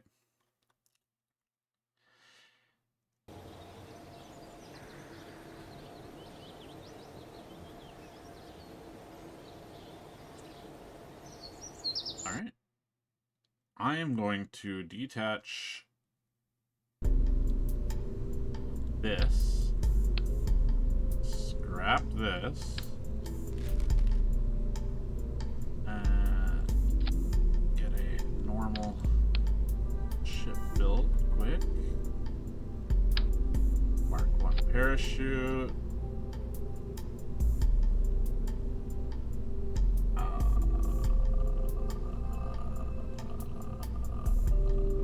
detacher,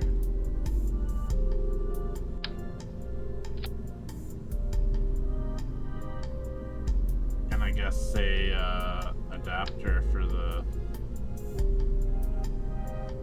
fuel tank, right? One of these? No. One of these. Just do that. Oh, we need 2 people though. We need to Wrong-o pongo. I need the Mark II command pod that has room for friends. And that fits on there. Hell yeah. Okay. So 18 size decoupler. Do a Mark I parachute and 2 drogues. And then reattach this. And that should basically just do the same mission all over again.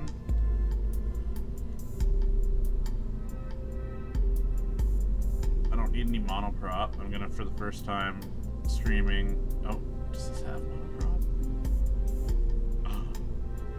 Does the Mark II not have monoprop?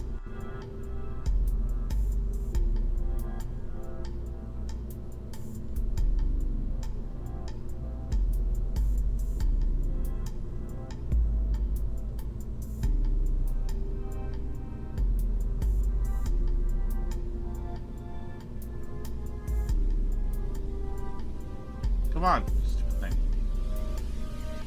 It doesn't have monoprop, just the Mark I does. I didn't know that. That's knowledge. It's knowledge for me. This is not Min Relay 1, this is Taxi. me up. Now. You. Get it? Moon? I don't know. Shut the fuck up. You don't know what you're talking about. Go away.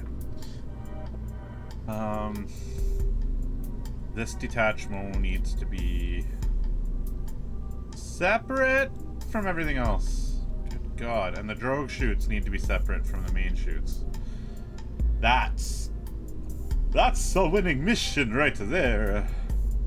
Transfer crew between vessels near Minmus. Rendezvous and Minmus. I got this. Got it. Come on. Let's breathe in some more water.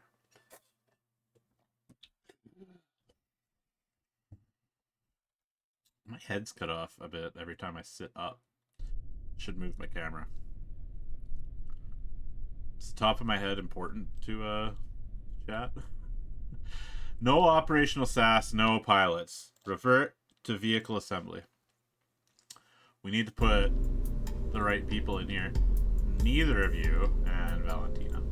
She's gonna get another level up doing this too. We're killing so many birds with 2 stones.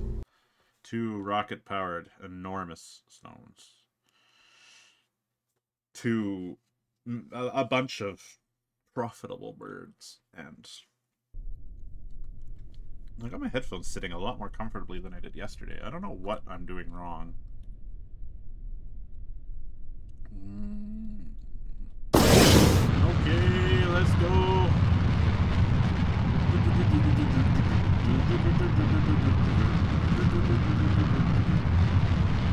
Heading 91, 93, 94, 95, 96, 97, 98, 99.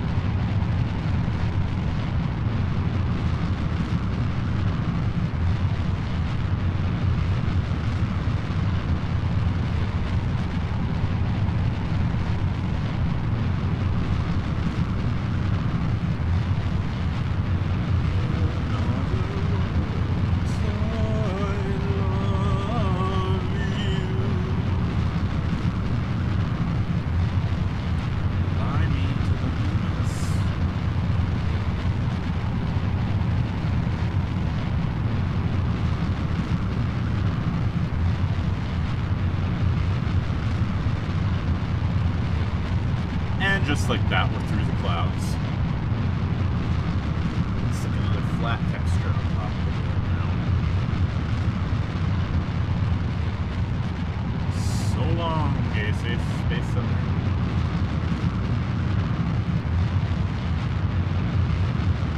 Those drogue chutes are absolutely wild. They only just got to the point where they would have trouble opening up.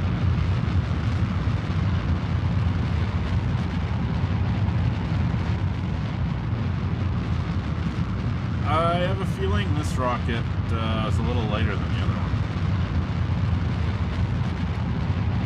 It's a little further up in the air.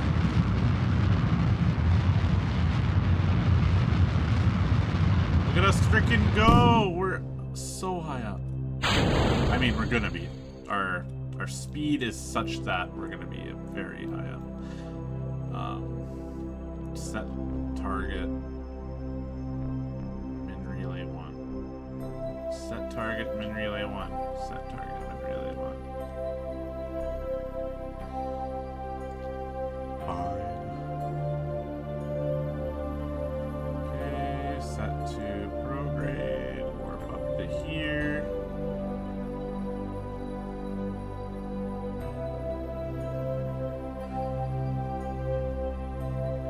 If I could go on a just a suborbital flight like this in real life, I would be so freaking fine with that.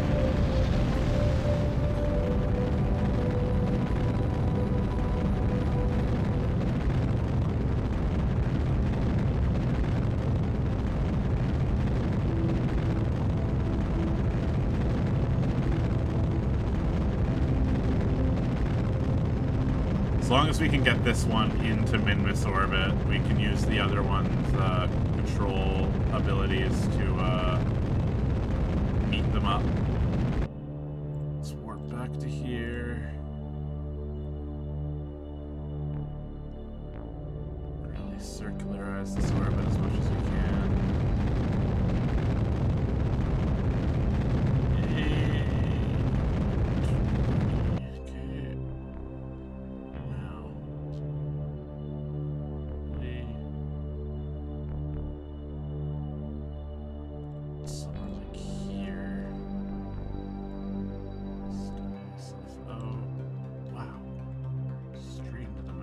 Jesus Christ, straight into the moon.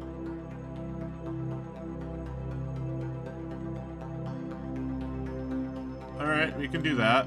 And use the moon as a slingshot slightly.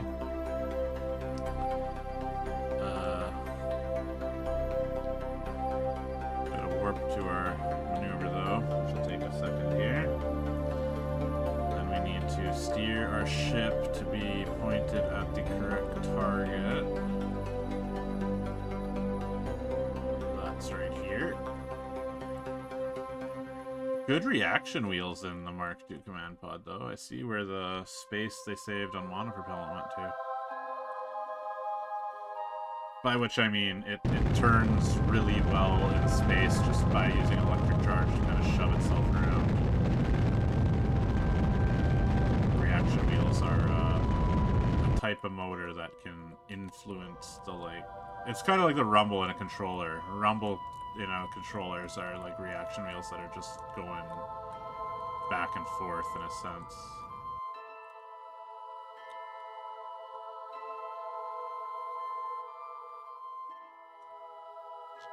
Okay, so that puts us... We can unset the target, go here,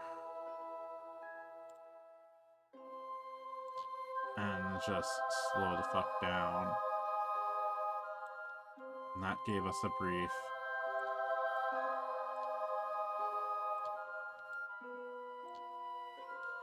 Right there.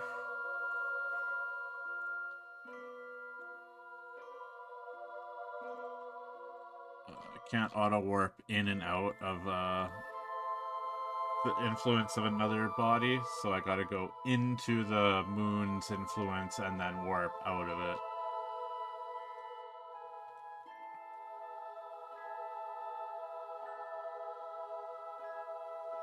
Now I can warp up to here. It'll let me.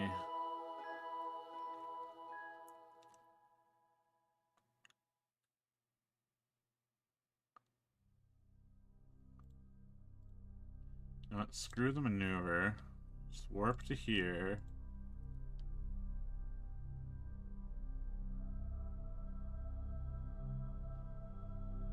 Set this as my target. Now, should be able to get ourselves towards that target by canceling our relative speed to it.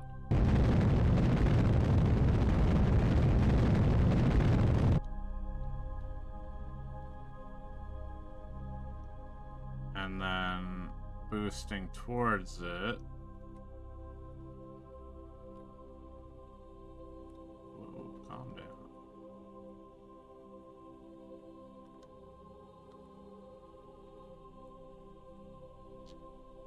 That puts us in a Minmus periapt.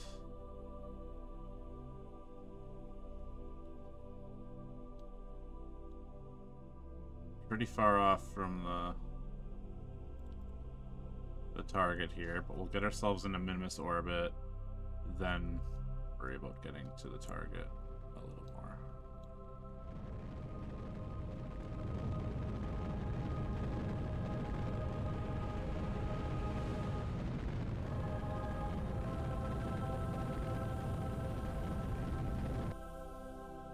Now we've got two approaches that are totally off from each other.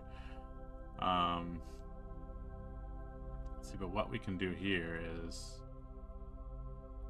see how long it takes before they kind of creep together. More science from the... Wait.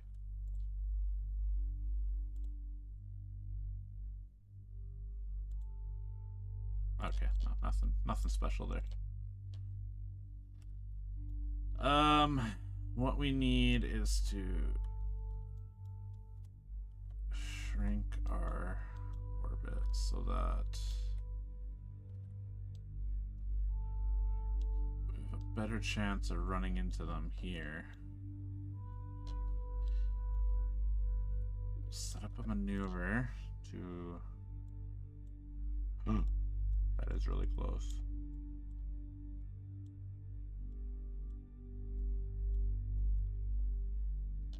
Ooh, separation 24 kilometers. Let's do that. Let's do that maneuver. Warp to next maneuver.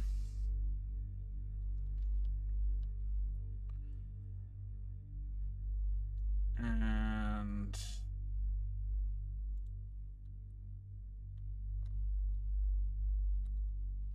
towards my target, which is a whole lot of up.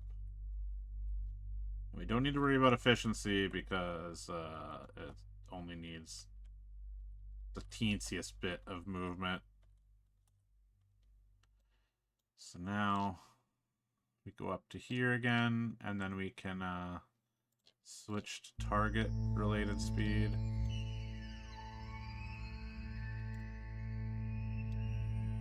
And slow down relative to the target.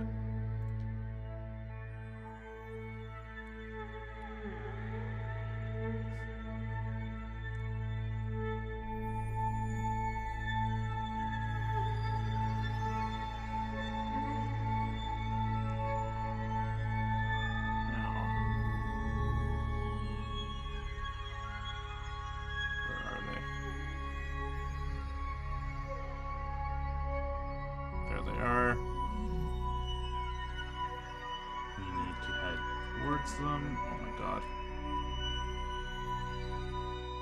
This might be the part where I switch to the other ship and come towards this one.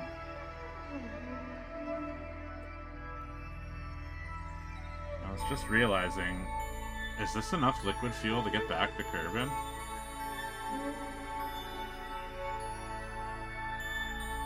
I might not have enough oomph to go back home.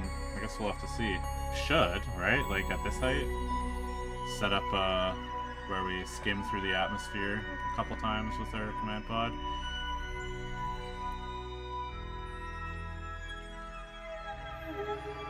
Okay. Switch to the moon relay. Set our target. Turn on RCS and SAS.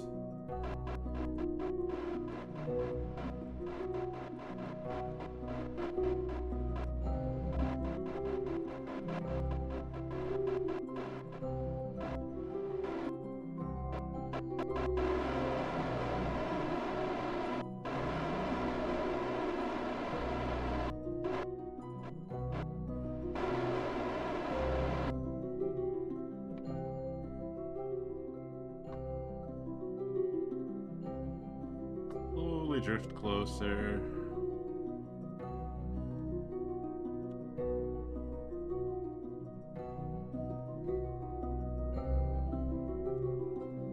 Okay.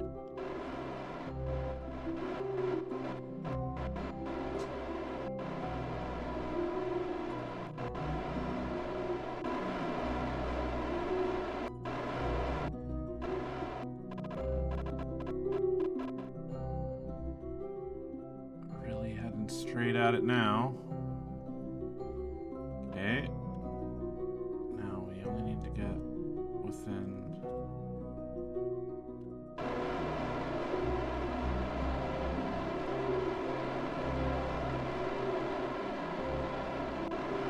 I had that backwards.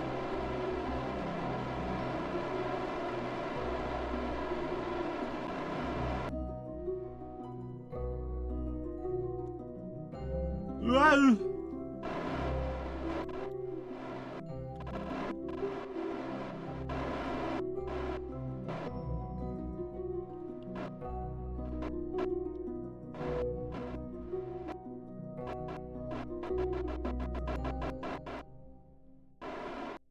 And wrong one. Okay, now let's get you out. Take the data. Let go. Fly over here slowly.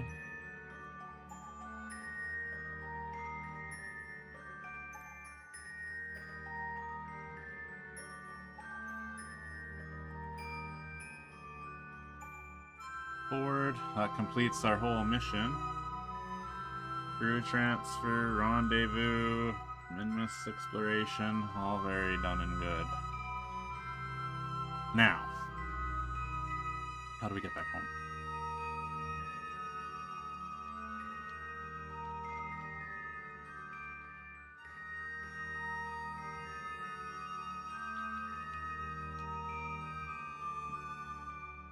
Let's just,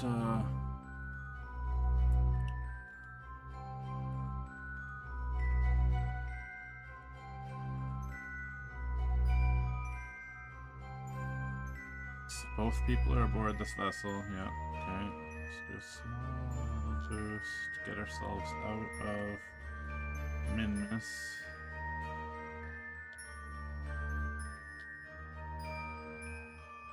So let's warp to that point.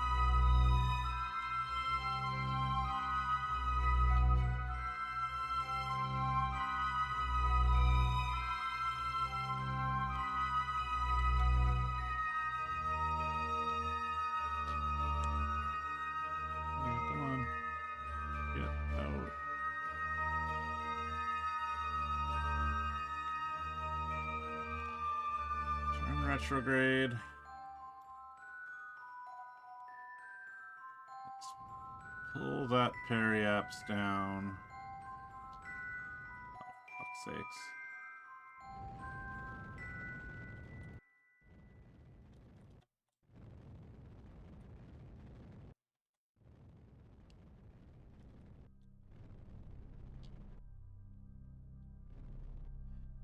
Christ of mercy.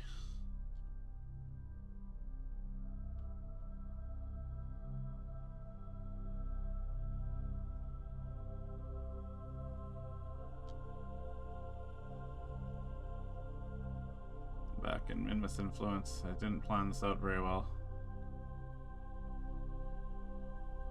Okay. Let Minmus go away. Now. Retrograde. Let's drop that periapse.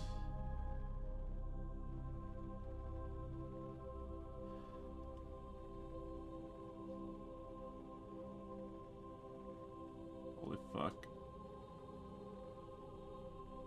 Holy fuck. Holy fuck. Holy fuck.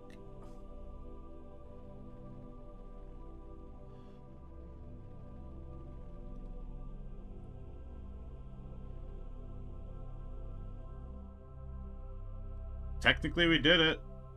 Now we go to our periapse and we blast that last unit of fuel right before we hit the atmosphere, just to slow ourselves down that little bit. And then atmosphere will slow us down. These two people will be safely landed on Kerbin after a little bit of parachuting. And the Raptors are as happy as can be. Okay, map. Reverse thrust. Done. Separate. Watch it smash back into us after the atmosphere hits it.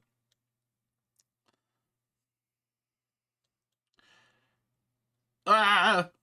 Photosensitive people, I apologize. The sun just decided to give you a little bit of a... Ugh. Although, I'm not one to really care about photosensitive people that much. Most video games have photosensitivity issues. If you're watching a video game stream, you need to be able to anticipate that that could happen. I don't know how I like this, like, ghostly cushion of your craft appearing next to it with the mods. I'm assuming it's the Firefly mod that does that, or it could be one of the visual mods for parts affecting Firefly incorrectly. Surface we want. Are we slowing down? No, we're going back up. We're going back up. So we didn't go deep enough into the atmosphere, I don't think. Let's watch our apoapse this time, see if it dips. It's reducing. I mean, it doesn't feel like it's by a lot, but it's going down.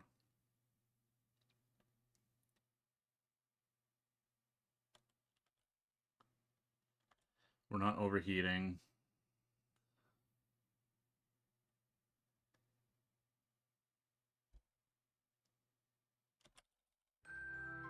Oh, we're back in space. I was like, why are my parachutes okay suddenly? It's because parachutes work just fine in space. As in, not at all, so they won't break. Okay. It's dark. Turn on the lights. Beep. I don't think we have any way of generating electric charge, so I don't know if turning on the lights is smart, but it's fun. It's a dog in a wig. Does that have a name? It's...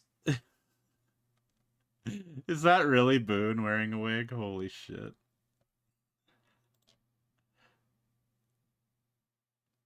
Oh my goodness.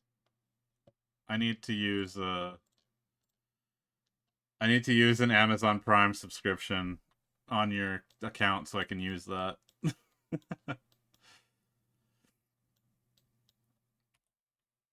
On your channel, I guess. I'm using the wrong terminology here. God damn.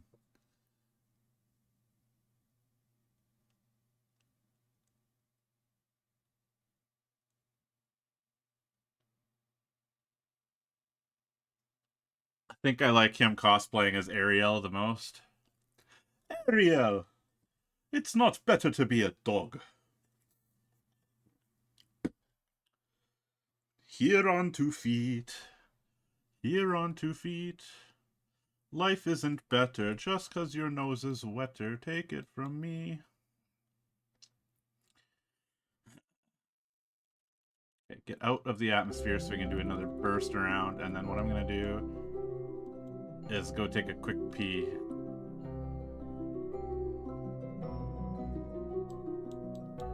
Whee!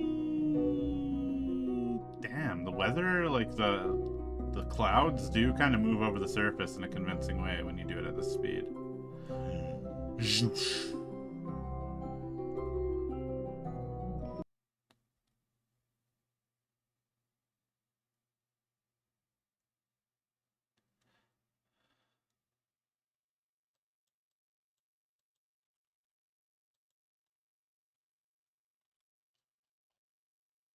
It's gonna be a couple more trips through the atmosphere. What's this weird, like, untextured zone? Is that just like a pond, a large lake, and that's what water looks like at this height? That's gonna be my guess. That's water.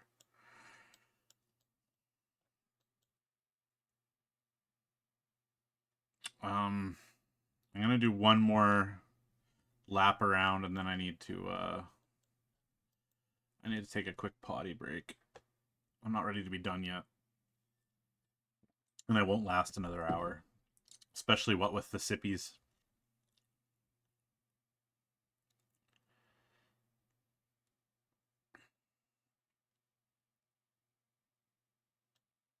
What sun? There's never been a sun. Oh, that's neat. You can, like, cancel out the lens flare.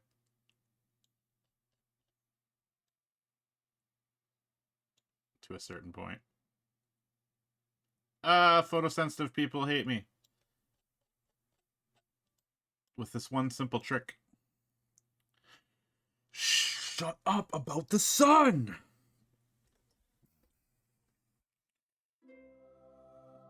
Alright, next trip around. Here we go. How low are we now? 4 million meters. Whoa, whoa, that's the map button I just mashed. I meant to mash go fast button. I just, man, there's like that weird, upscale blur that you get on modern games happening in a weird way. I don't know.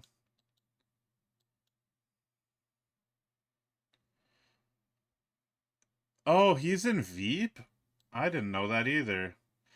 I really only know him from The Office and Avenue 5, and that's it. And I think he's probably the top character in Avenue 5. He's so centric and such a main character, and he delivers every line flawlessly, and it's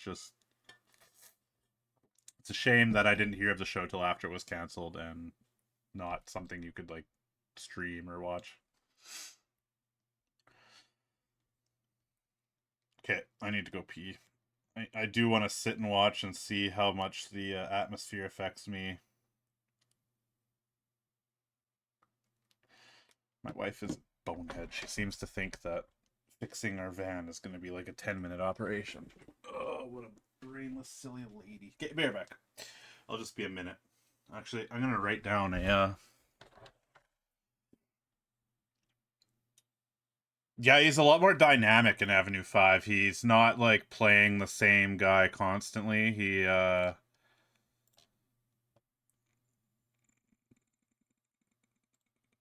need to change this to visible. There. All right. Enjoy the visuals. I'll be right back. Oh, we're going back up out of the atmosphere again already. Yeah, Avenue 5, he's got the same energy, but he's a lot more dynamic, and he'll be doing something really passively in one scene, and then the next scene he just like lords over somebody in such a funny way. Alright, be right back. Oh my god, I can hear myself speaking. These headphones are crazy. I'm not done, I just have to pee and stuff. What are you guys doing?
God, it's warm in here compared to out there. Holy shit.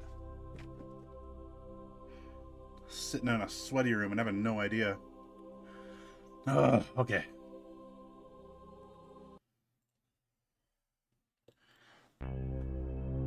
Every time I tab out and in a space program, it starts a new music track. This has been a really long return to Kerbin.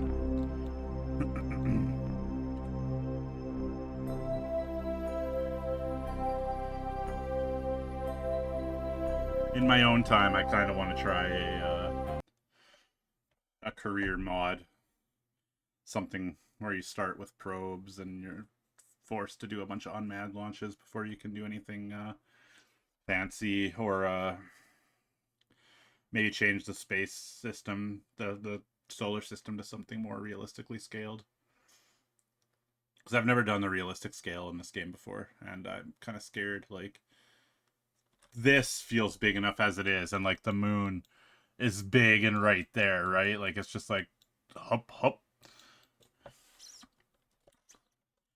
It's, what is Kerbal system? It's like 1/6 of our solar system, almost exactly, with like some additions and changes here and there. God, going back up again? All right, so be it.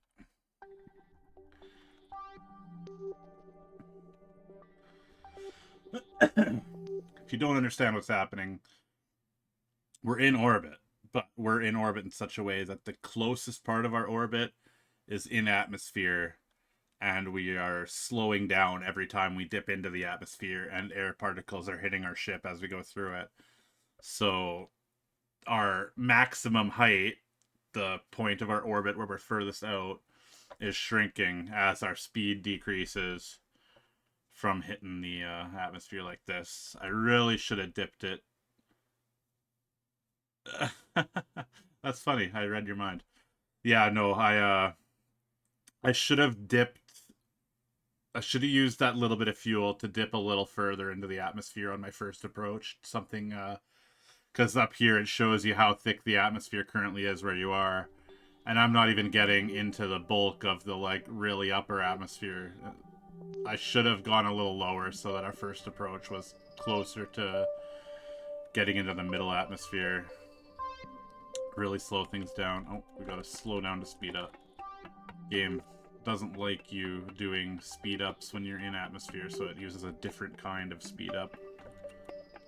Alright, back around again.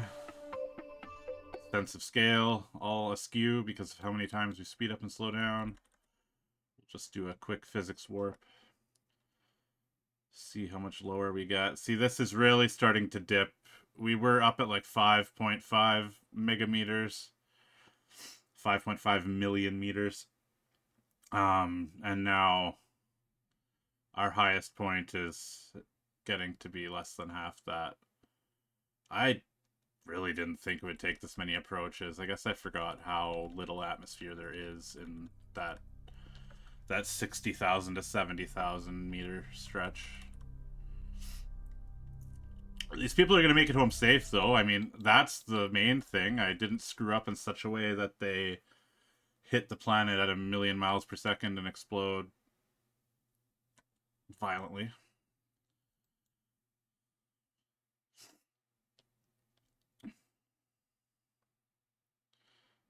Once this goes back to being measured in kilometers and not megameters, then we'll really know we're getting somewhere. Okay, back out of the atmosphere. Time warp all the way back around. You could time warp more the further away you are from a planet, so it's like instant when I hit a certain point.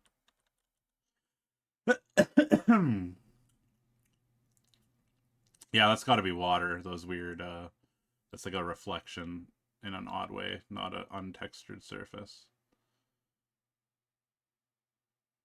And back up again.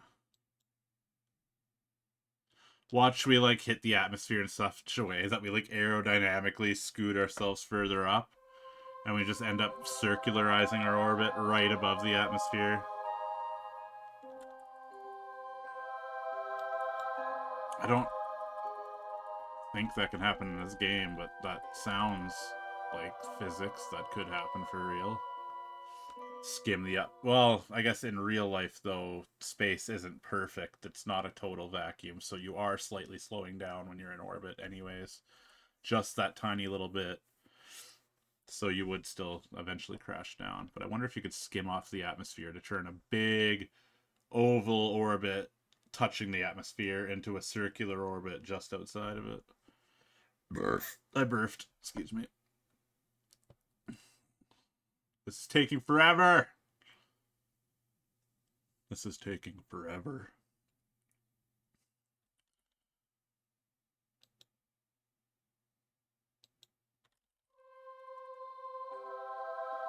On the plus side, we're really fast forwarding time, so that moon science ends up running the whole time, and we're not waiting for it as long. We should be getting another message about how it's done another 10%, and it's up to 30. Sent like 18 science points to Kerbal.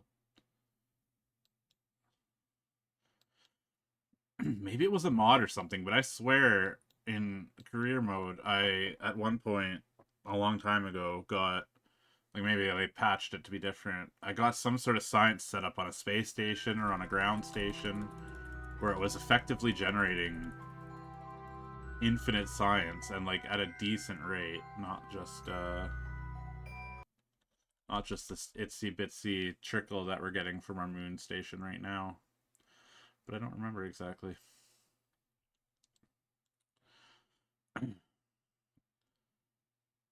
We're not even getting into the upper atmosphere. I said we're not getting far into the bulk of it, but like we're not even touching the upper atmosphere. We're like in the trickly ozone layer. But it's working. Our highest point is dipping. Come on, Vominos. Everybody, let's go. If only we had more fuel. We could have used it to be fuel. I feel like the mod that adds the like city texture at the dark side, I don't appreciate that as much as I feel like the modder intended me to. The weird uninhabited feel of the planet made me happy, and I don't like the planet from space on the night side looking like Coruscant from Star Wars. Speaking of Star Wars, I'm probably gonna have to play it on stream again. It's just people like to yell the N-word in voice chat. But the Star Wars mod for Contractors VR, just playing clones versus droids on all the classic Battlefront maps and some from the unreleased Battlefront 3. There was a Coruscant map that was way too big to be enjoyable. Maybe one of the reasons the game never released was them getting too big for their britches and stuff like that. But it had vehicles just on the ground. Like a lot of the maps have the new Battlefront style of you can spawn in as a vehicle when you get some points. But some maps have vehicles just on the ground you can hop in and fly off in. And I don't know, being able to run over to a vehicle, like a starfighter, hop in, take off, and blast a bunch of guys who are on this like big Coruscant shopping center platform. It was incredible. Like I just had an absolute blast. Everybody agreed that map was too big. That wasn't fun in terms of like a competitive PvP scenario. But in terms of like just being immersed and getting to dink around and occasionally seeing the like player killed message when you fire the starship blasters at the little laser blasters coming off of a certain point firing at somebody on the ground. It's peak. It is peak. And then there's a rush map, so there is a couple like rush mode maps. A lot of them are just the capture 5 or 6 command points and whittle down the enemy team like classic Battlefront. But there's rush maps where you have a couple objectives like bombs to arm and protect so they don't get defused basically. And the one Naboo one has a part where after you blow up all the bombs on the surface temple area, you need to get into a starship and fly up to the droid capital ship up above and start planting bombs in it. And just that getting into a starship and everybody running together to the like 6 starships on the landing pad and jumping into them and just and then like the couple people have no idea how to fly, like exploding.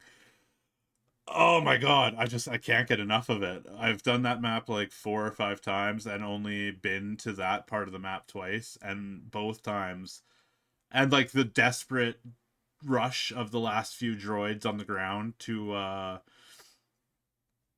block people from getting into the starfighters. So you've got those handful of droids that didn't die in the initial assault on the last few bombs, because everybody respawns up on the capital ship once the bombs are exploded on that stage. The handful of droids that didn't die and are just trying to survive now that everybody's rushing for the next objective. They're like backing up, firing at you. They're headed backing up at the spaceships, and they're getting flooded by, or I don't remember what side droids or clones are on, attacking and defending. It looks like a clone capital ship, but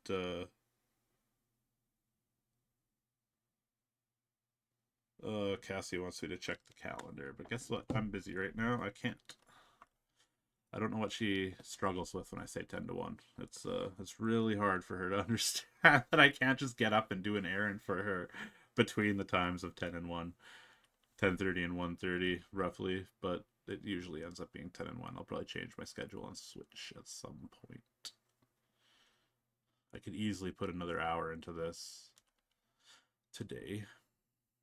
And yeah, Friday is going to be the start of RimWorld Bonanza. I'm going to be playing a big RimWorld save just all on stream. It's going to end up being starting early and ending late because I'm going to want to play 4 hours straight of RimWorld. We're back in space again, and I'm not boosting. Let's boost. Still at million meters, but this will dip us down to where it's measured in kilometers and not megameters. Here we go. Kilometers. Okay. A little bit longer. A little bit longer. A little more flying around. What else can I talk about while we do this? There's definitely always a lot to talk about, but I can never think of anything that is pertinent or interesting. I like how the mouse can dance around my head. La la la la la la la la la la la la la. Single demon horn. I don't know. Shut up. Yeah, look, you can see the texture of like nighttime city on the daytime side. I don't know how I feel about that. Maybe if you get close to them, there's actual like little houses and stuff. I haven't been close to one yet, but I really feel like it's just nonsense. And we're back in space and I'm not boosting like I could be. That's the danger. I talk, I don't pay attention.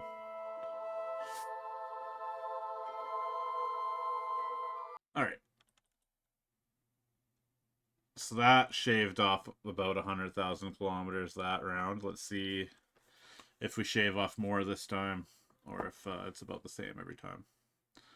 But that means maximum of like 8 more times, 9 more times, 9 more times, 8 more times, more than a half dozen times around.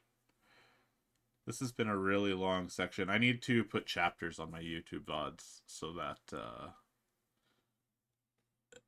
it's just I like seeing chapters on YouTube videos. I think they're fun, especially when they have silly names. And then like if you're really not interested in a section, like say this, like when does he stop orbiting Kerbin and actually get to doing something else again? You could have a YouTube chapter saying how long this part is, and that'd be handy for especially my Kerbal Space Program videos. Put a chapter for flying to Minmus, flying around Minmus and then flying back from Minmus kind of thing. I wasn't paying attention on how far down it went last time. I think it was more than 100,000. 6 more times, maybe. I have no idea. This doesn't seem right. Was that just one? I don't know. I'm losing my mind. I can't focus on how many times we've gone around. We've been doing virtual space travel for all of like 2 hours, and we're going all space crazy. They really like psychologically train and assess astronauts who are going to be on the space station for longer than a month. Because they probably go bonkers. Like, hey, there's Africa. That's cool. Oh, there it is again. There it is again. Oh my god, we're really just spinning around the planet, aren't we?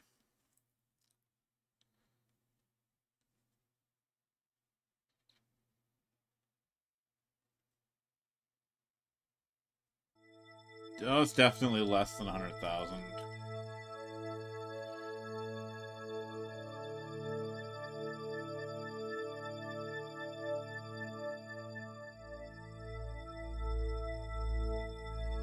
At least the pilots are having a fun time, starving to death. Do you think they packed 42 days of food? Maybe they're just eating their own legs.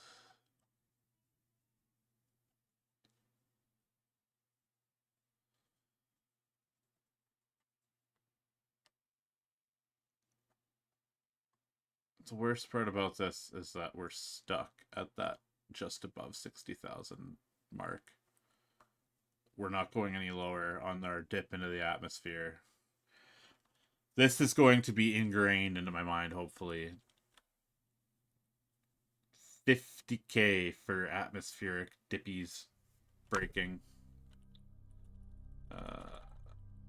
That's the goal.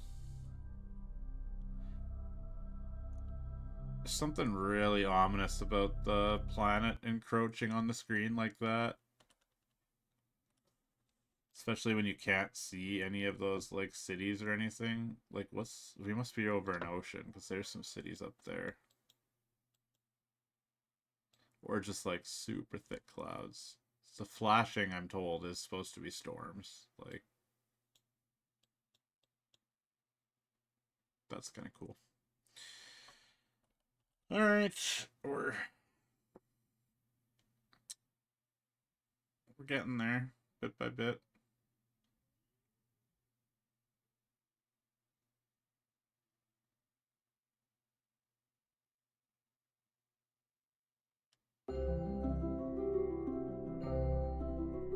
$500 to go.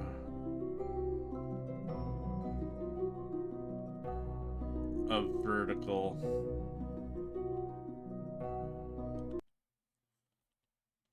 vertical change. If it was just 500 kilometers to go, you can see we're going 2.3 kilometers a second. It wouldn't take very long to go 500. I am having so much fun watching this happen over and over again.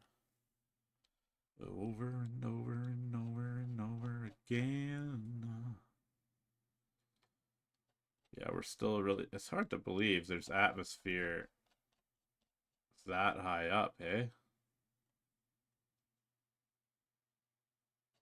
It's just super light. People think the atmosphere is like this narrow band that just sticks to the Earth perfectly, but it just gets thinner and thinner and thinner and thinner.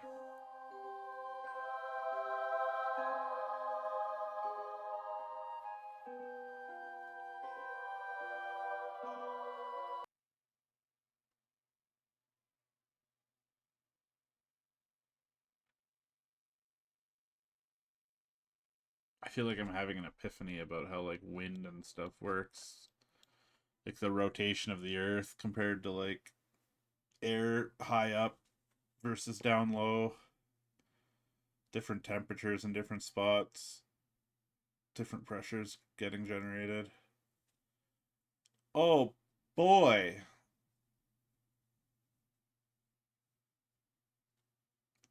Everybody go get the best viewers. The bot is telling you where to get them.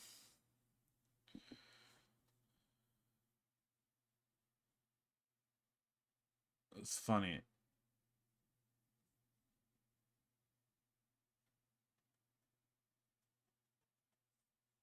Just gonna do a quick switcheroo here.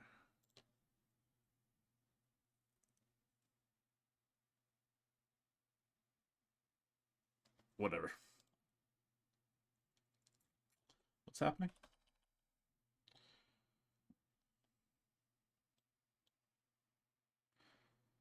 Under 400,000 for this dip on our highest.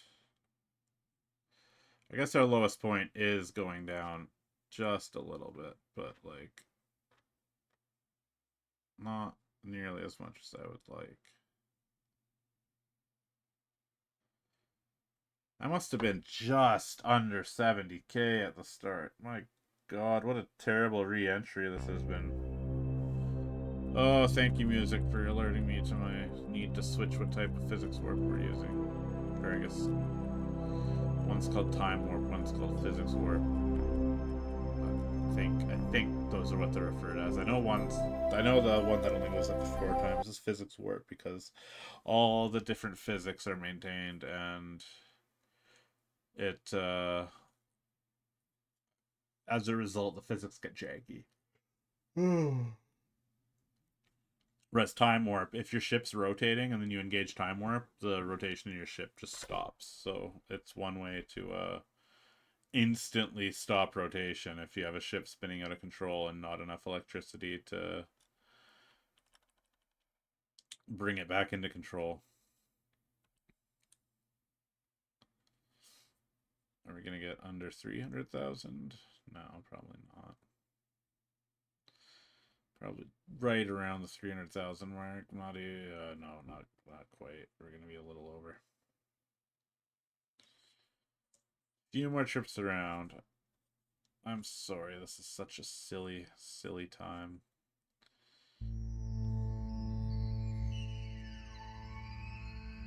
But like, I'm not sick of it. I'm kind of bored, but I'm not like sick of it, right? Like, there's a bit of a difference there.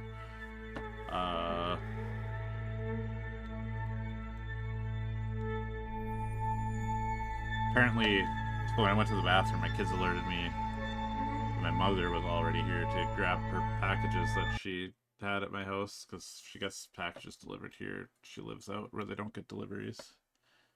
There, thanks for begoning the silly mod bot. You're the mod. That's the bot. The bad bot. Bad bot. What you gonna do?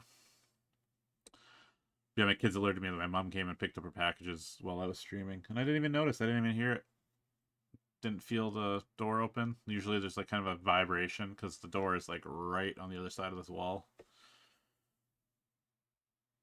But I felt nothing. I was too engrossed in my spacage.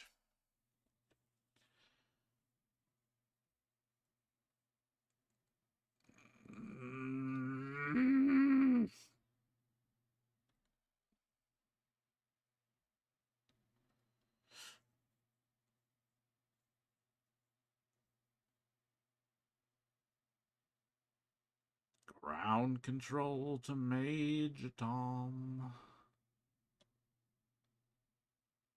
Commencing countdown, engines on. Check ignition and may God's love be with you.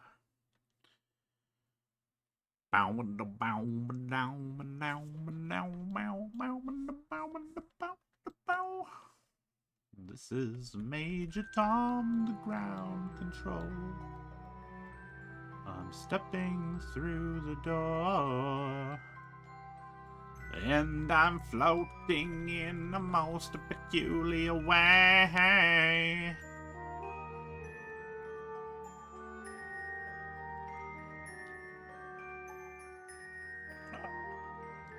round we go. When I was cutting up the Tales of the Blowed music to use on my alert notification sound thing, I realized I'm really good at using Audacity still as an audio program, and I might be able to like throw together some like random custom nonsense song, just having a few basic beats that switch around, something like that. It might be an interesting venture just for fun and games. We're approaching the giant jawbreaker, sir. Over.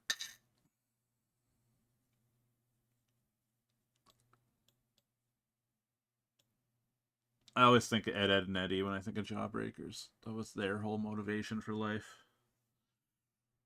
Oh, there's a speck on the screen. I thought it was something on the planet. Oh my god, what is that? It's like invincible. I think I got it. It's dark now, so it's hard to tell. You know, it's turned. No, I didn't get it. What is that? Is that just like... Oh, there we go. It's like fused to my screen, whatever it was. Oh, the next one's gotta be the last one. The next one's gotta be the last one. As soon as this goes below 70, we're officially out of orbit and falling. Officially!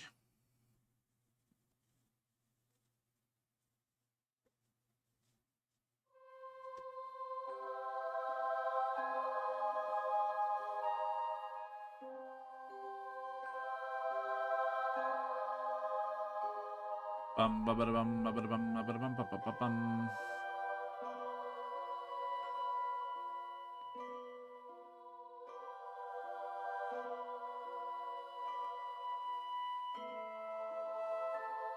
If your vision ever does that, where black comes in from the side and spreads out in any way, even just a little bit, you need to go see an optometrist, because that's like one of the worst things your vision can do in terms of signaling that you're about to go blind. So I'm told. I have a nasty black spot in my vision that I am told is just nothing to worry about and might have been there my whole life, and I only noticed it in my 20s, but it's annoying. It's kind of dark in here, and I got this ring light blasted at my face, so I can't see it right now. Oh, we can speed up here. All right. Eye floaters unite? No, because then they'll be bigger in one spot. Don't let them unite. Keep the eye floaters separate and preferably at the edge of my vision. My VR headset has a bit of a smudgy spot where glasses have rubbed against the lens. But I'm pretty sure you can get replacement lenses for that now on the PSVR 2, thankfully.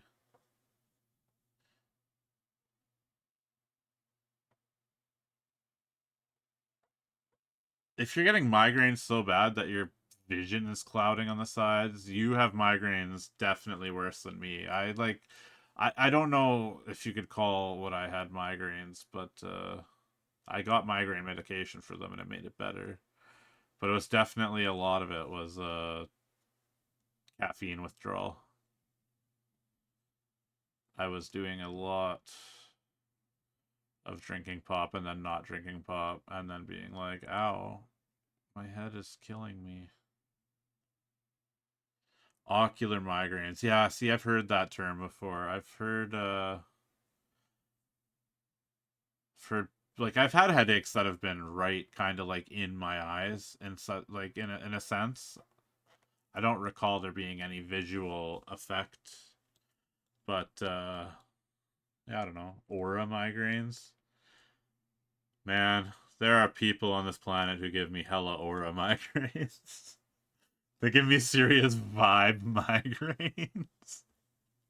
That makes me laugh. Docking clamps earlier. That made me laugh too. Docking clamps, yeah.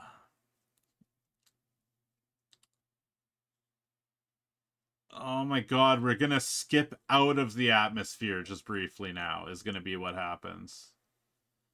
We're in the atmosphere for most of this, but now we're gonna just barely skip out of it for a second. Probably only go up 50, okay. Oh, it's a good half of our orbit. Alright, this is it. This is the one. Why is this texture flickering so badly? Calm down. He died for your crow sins. Yeah, if I get a bad headache or migraine, I do get like the kind of like stars in my vision, but I get that when I'm dizzy and stuff pretty often too, in a way, so I attribute that to like the headache making me dizzy. It's just my body. I don't understand it. It does what it wants.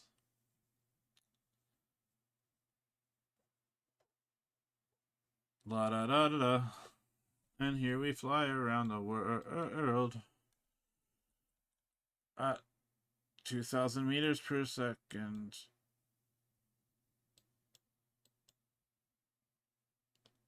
Bodies are a mistake, yeah. Biological creatures were an absolute misstep in the history of the universe.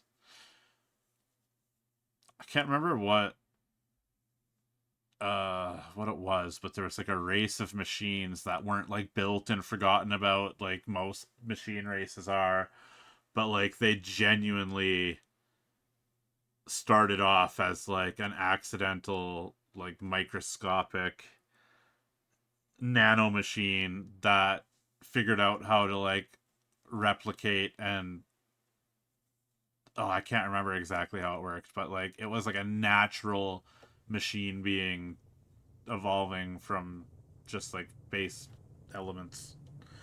It was nifty. I'm pretty sure there was like some other element that like we don't like that doesn't exist, like some fictional element that helped it along or something. I don't know. But I think that's a nifty concept.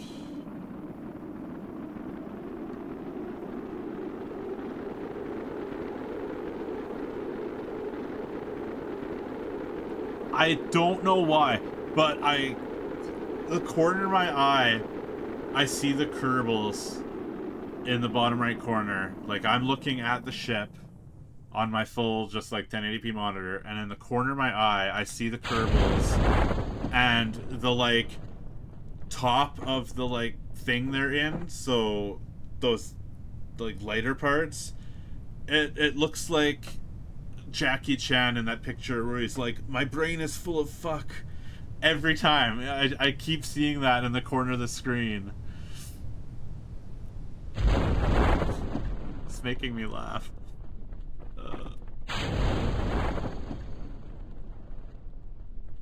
I can't see shit, Captain.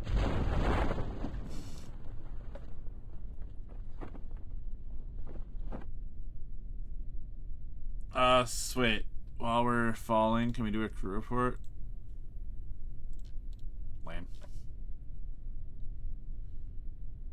Oh, we're high over the water. Yeah, that explains why when I switched it from water to land, it didn't really change the elevation readout. I keep seeing it. Oh my god.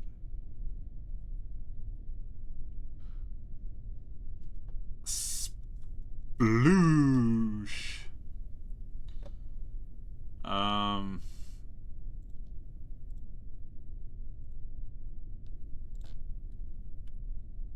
Alright. We're finally back to kick some tail. Huh. His Kerbal nut gun. It fires in spurts. When he shoots yeah, it's gonna hurt. Science 191. Well, slap me silly. That's enough to do something with. How long have we had that much science for? It's got to be a while because we didn't get much from that mission. We have $1.5 million. Jeb is level 2 pilot. Valentina's not? Why not? What? They did the same thing. Eh? Maybe Valentina hasn't been in orbit around the moon? Let's check. Let's check. It'll tell us. Jab. Orbit around Kerbin, Moon, Minmus. Valentina. Fly by the moon. Didn't orbit. She's so close to leveling up. 1 point. Why is that flickering? Do you see that? What's that about? It was almost synced up to the music there. Oh, it's happening here too.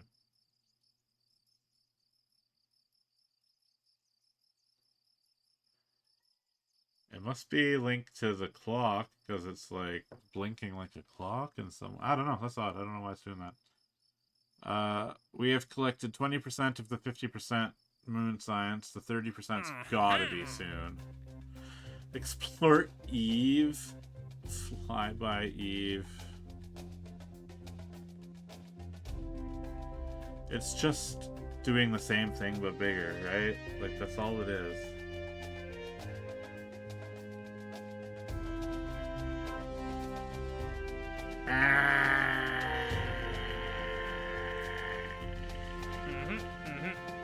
We can take this one because it'll happen when we get our science from the moon, I'm pretty sure. Test the turbofan splashdown, that's not worth it. Gather surface deployed Minmus science. Do we want to do that? Get a surface deployed Minmus thing going?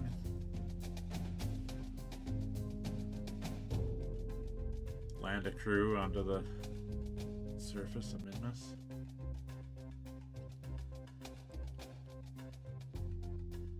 It's tempting. Thinking of it. It's a lot of money. Let's check our science we can buy first. You can only buy one. I think we were wanting solar panels. That's definitely a big option. Oh, the mobile processing lab is might be the one that I'm thinking of with infinite science coming off of it. I guess it's the scanning arm too, which they can give us some really shitty missions with that. These are all worth 300. Command modules genuinely just gives us a bunch of command modules and a service bay. Not really good.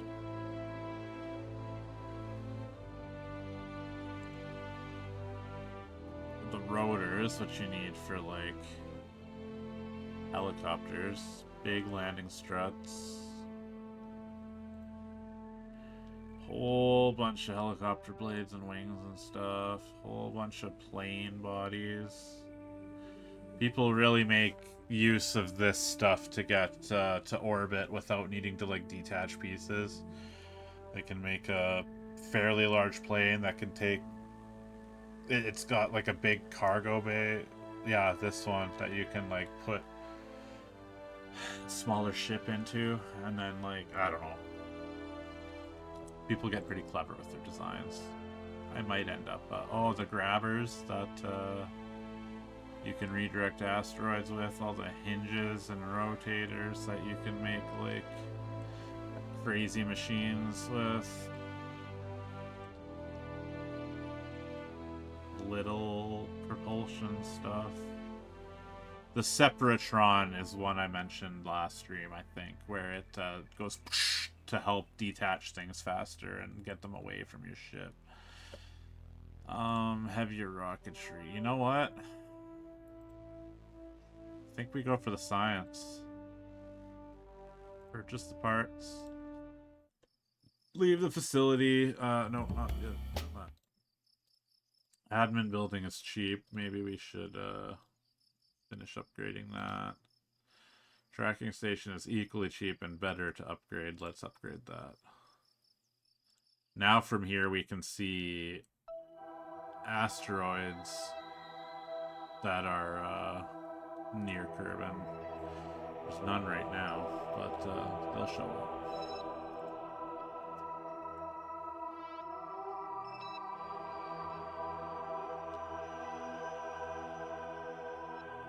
What's this one? Oh, right. I left it because it's historic debris. And we can't recover it. Oh god. It got launched by a rock. That whole maybe our moon station will get launched by rocks thing.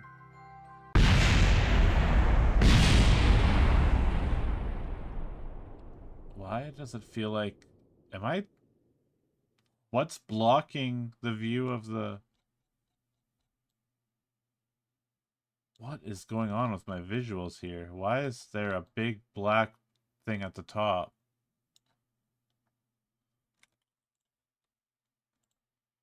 I'm having... Is my graphics card broken? Is it over?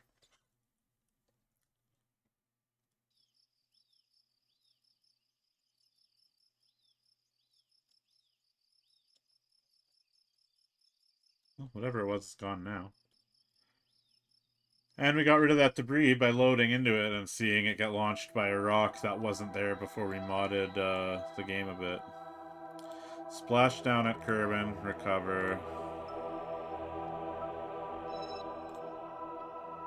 Splash down at Kerbin. Untitled spacecraft relay? What is this?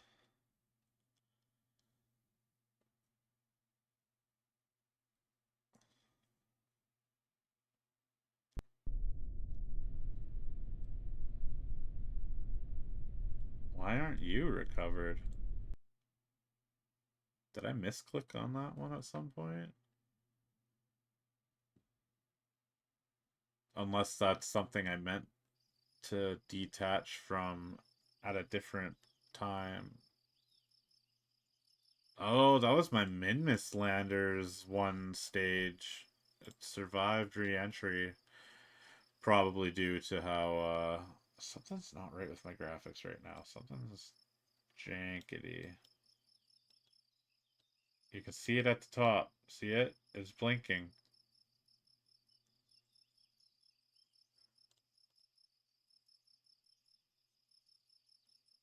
That's very odd. I don't know what that is. And it's gone. Okay. I fixed it. Maybe it was something to do with the alarms? I don't know. Anything else that's recoverable?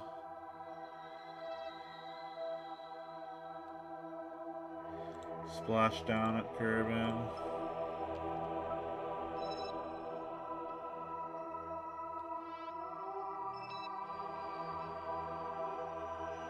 Oh, unknown. There we go. Last seen a minute ago, so... Oh, there's one right there. Huge. E. Okay, so A is small. I remember now.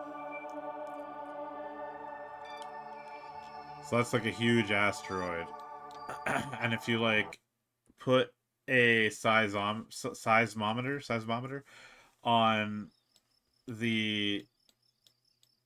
It must be struggling to load something, and that's... As soon as I turn around fully, it looks like that makes it stop. Very odd. Very odd indeed. But you can make seismometers and then crash asteroids next to them, and the seismometer will give you science.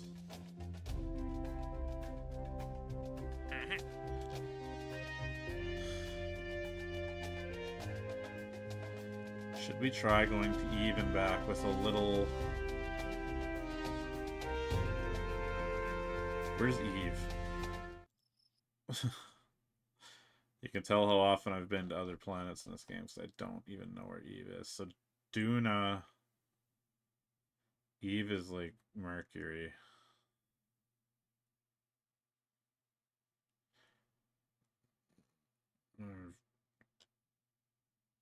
Mercury, Venus? Venus, Mercury? I can't remember. But Eve is next closest. We gotta fly by Eve and then get back from Eve. It's gonna require quite a bit of fuel, I feel.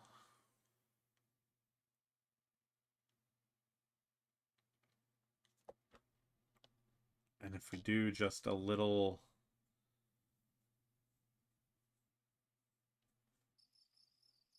miniature.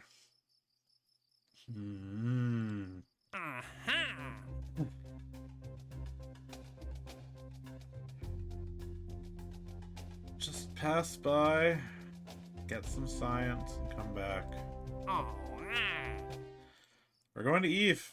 I think this is a first for me. I don't think I've ever been to Eve. 350 hours in this game or so, and I've never gone where we're going. So we need better controls. We need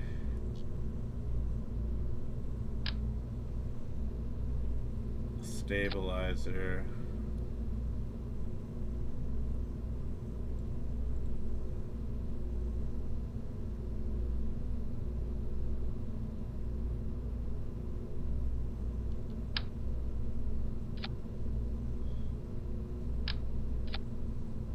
Last stage will just be a little RCS stage. And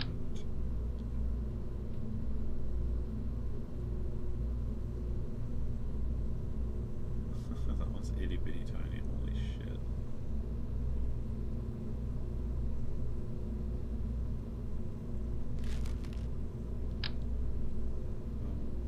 I wonder how small of a probe I could make.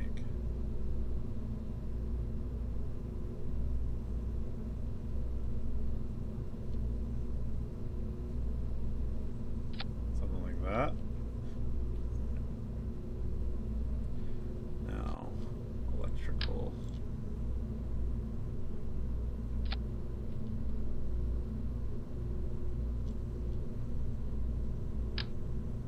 Oh, I'm stupid. There we go. And then maybe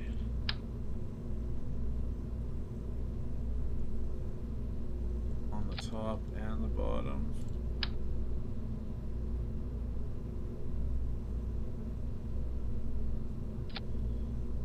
Then we need batteries.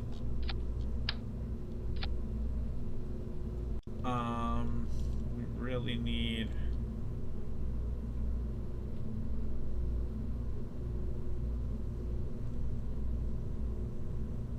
generating 2G, 5M, holy shit. 2G. Maybe we try the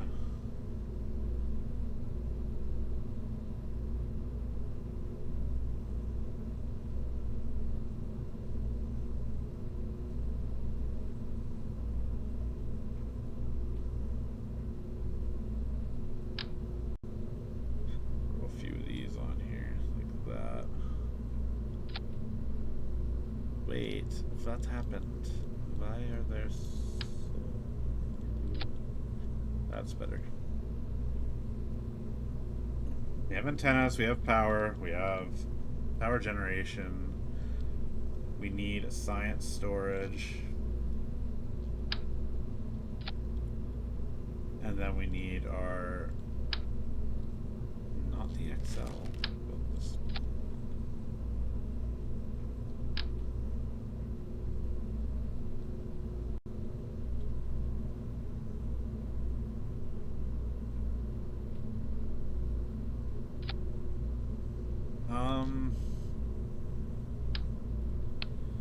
I think maybe we detach this,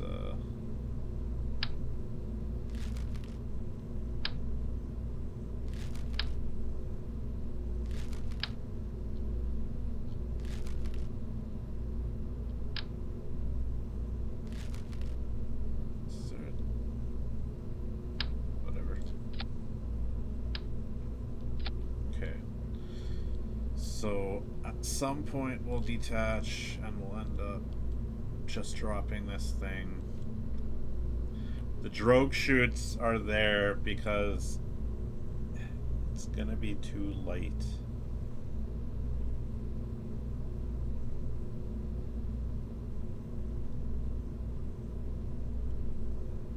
We need science.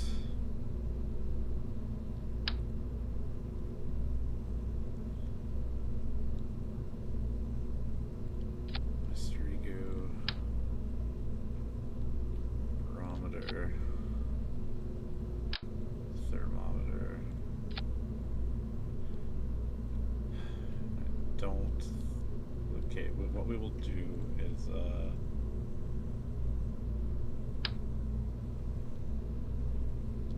put our decoupler on there.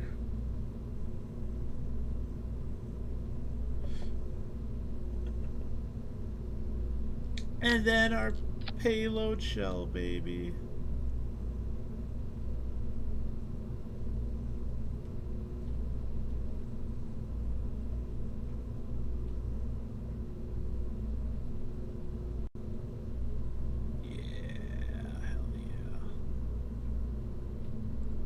Boom. That's the top of a rocket if I ever did see one.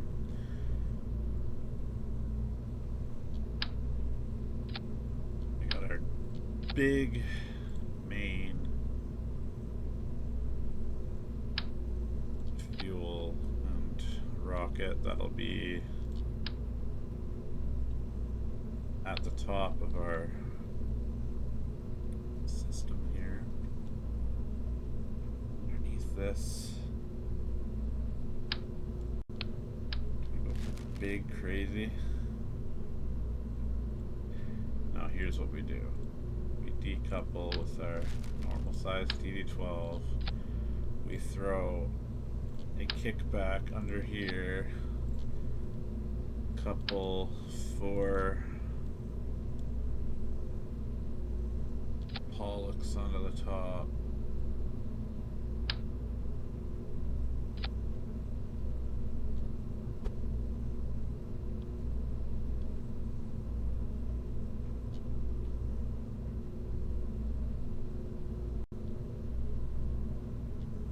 Are all auto strutted together with nose cones. Nope. Nope. Pencil. Yeah.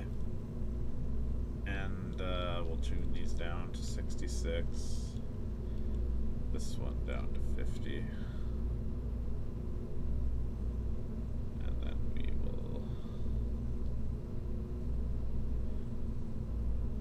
Our goal is to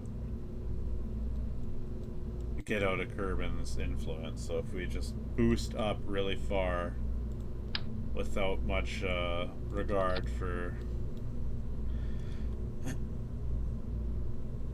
how high up, it's not a big deal. Now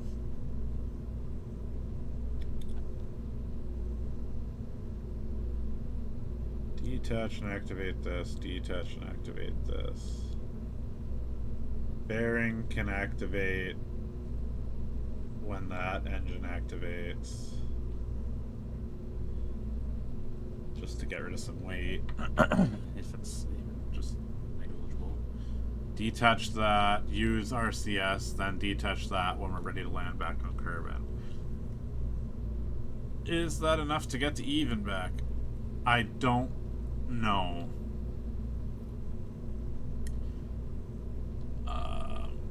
But I think that's all we need. Let's give it a try. And this will be a lot of time warping, so there will be more moon science coming in. All whopping 100 of it that's left in there. Okay.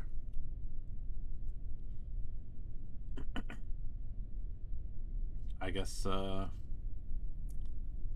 we go. Massage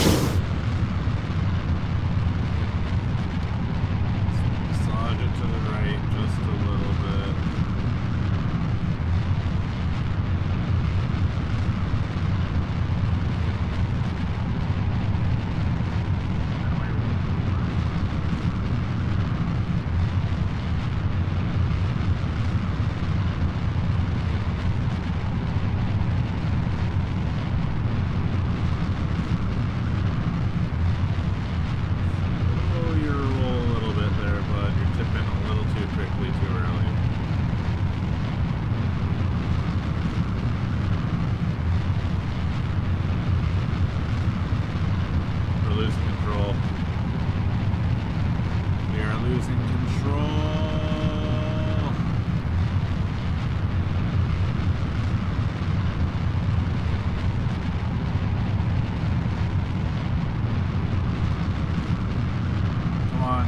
back up, tip back up, tip back up, tip back up, tip back up, tip back up.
Flippy again.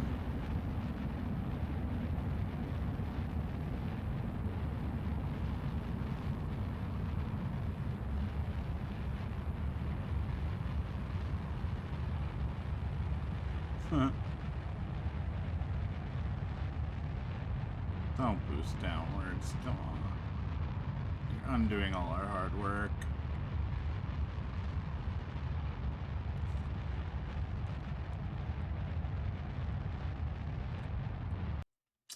We gotta try that again. What can I change to fix that? Maybe a few extra winglets on the back of this guy. Like, come on, you piece of shit. That. Help with a bit more stability.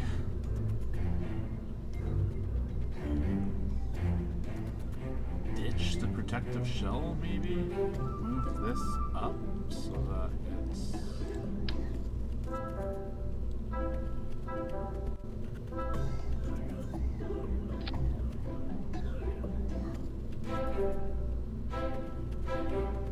Delete fairing, build fairing. Okay, so this just needs to go...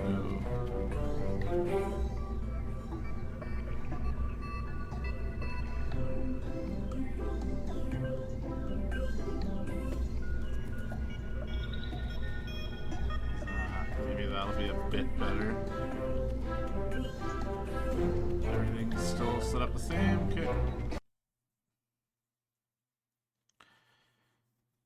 Maybe we just go straight up and I don't try and do any fancy maneuvering. Just do that little bit of turn to the right to counteract the natural turn we get from rotation of the planet, and then just hold there.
Sideways out of orbit.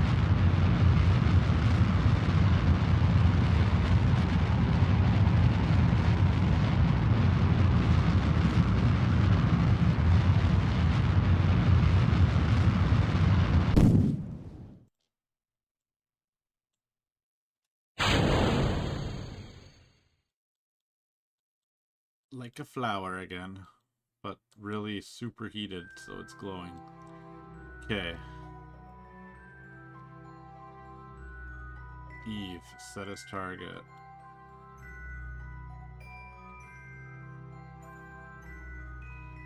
If I wing myself into space this way,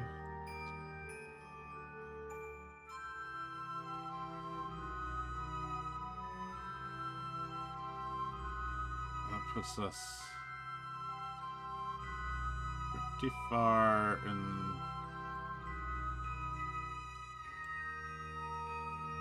that direction.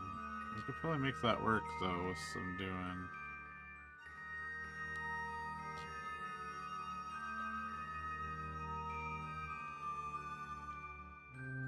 See if we can rotate ourselves face the way we need to.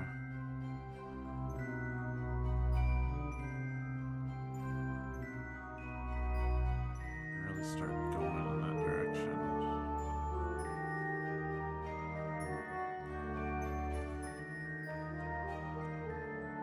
I don't know, this all seems crazy. We have a decent amount of fuel left to work with after this big booster's gone. Alright. Here we are, getting close to our target distance.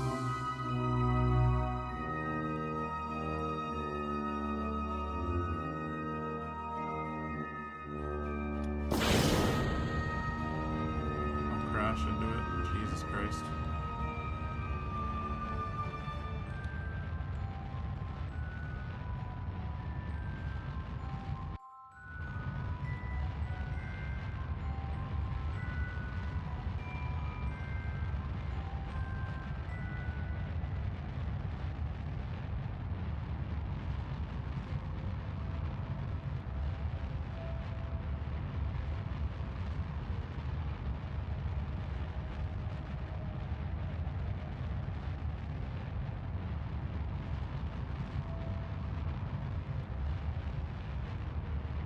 Looks like Team Rocket's blasting off again.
Getting out of orbit from a planet and flinging yourself off to space takes a ton of speed, but once you're out there, you can make huge changes in where you're going with just a little bit of speed.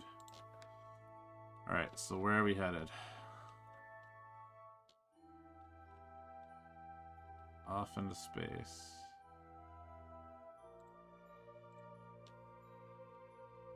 Doing a 23-day warp.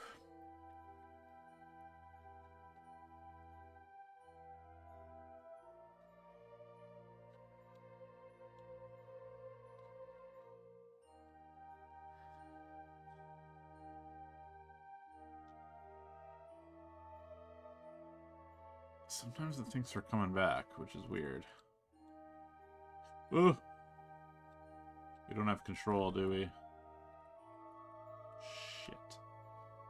Shit. Shit. I forgot to extend my antennas. Damn it! We'll have to redo this whole frickin' thing. I don't think this is big enough to get there and back either. I think it's gonna take us most of this fuel to get oriented there. Revert to frickin' vehicle assembly. I forgot to extend the antennas when we were out in space. Or if you can map that to a staging. Oh well. I know you can set up the action group, so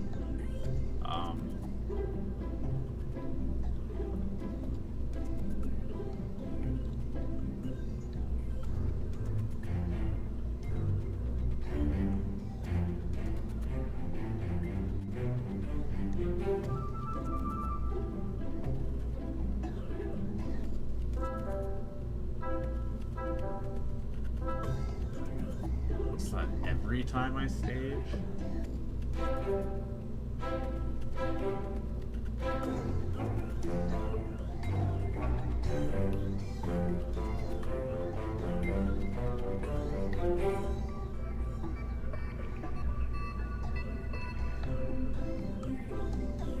I don't see that being added to my staging. That must just happen every time you stage.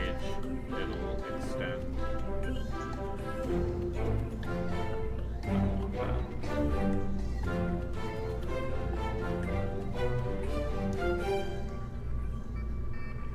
Okay. Well, I think that's where we'll call it. We have a plan to go to Eve next time. We might even do that tomorrow. We'll see. Say, don't save the craft. Well, we rebuild it with a fresh mind, knowing that we need a lot of oomph. We'll maybe build a big, fat rocket in the middle of the boosters, so that you got the 4 Pollux boosters. Big, fat rocket. Then a, like, smaller rocket. Or maybe even just from there have the one that's got the RCS. But yeah, that's all the fun we'll have for today. Although that said, fully upgraded, VAB and spaceplane hangar are not fully upgraded. So I'm gonna fully upgrade the VAB.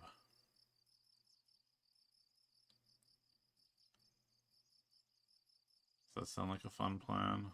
What else do we got? R&D is expensive. It's just the VAB, administration, R&D, and spaceplane hangar. Let's fully upgrade the VAB. Boom! That's the one. That's the one we like. And then we'll save. Alright, well. Thanks for tuning in. I will be back again tomorrow at the same time, and if you watch the VOD, I guess you got a lot of other VODs you could watch. Get at it. Thanks for watching, and have yourself a great day. I will see you next time. Well, I won't see you. You'll see me. I'll yap at you through my lens of technology.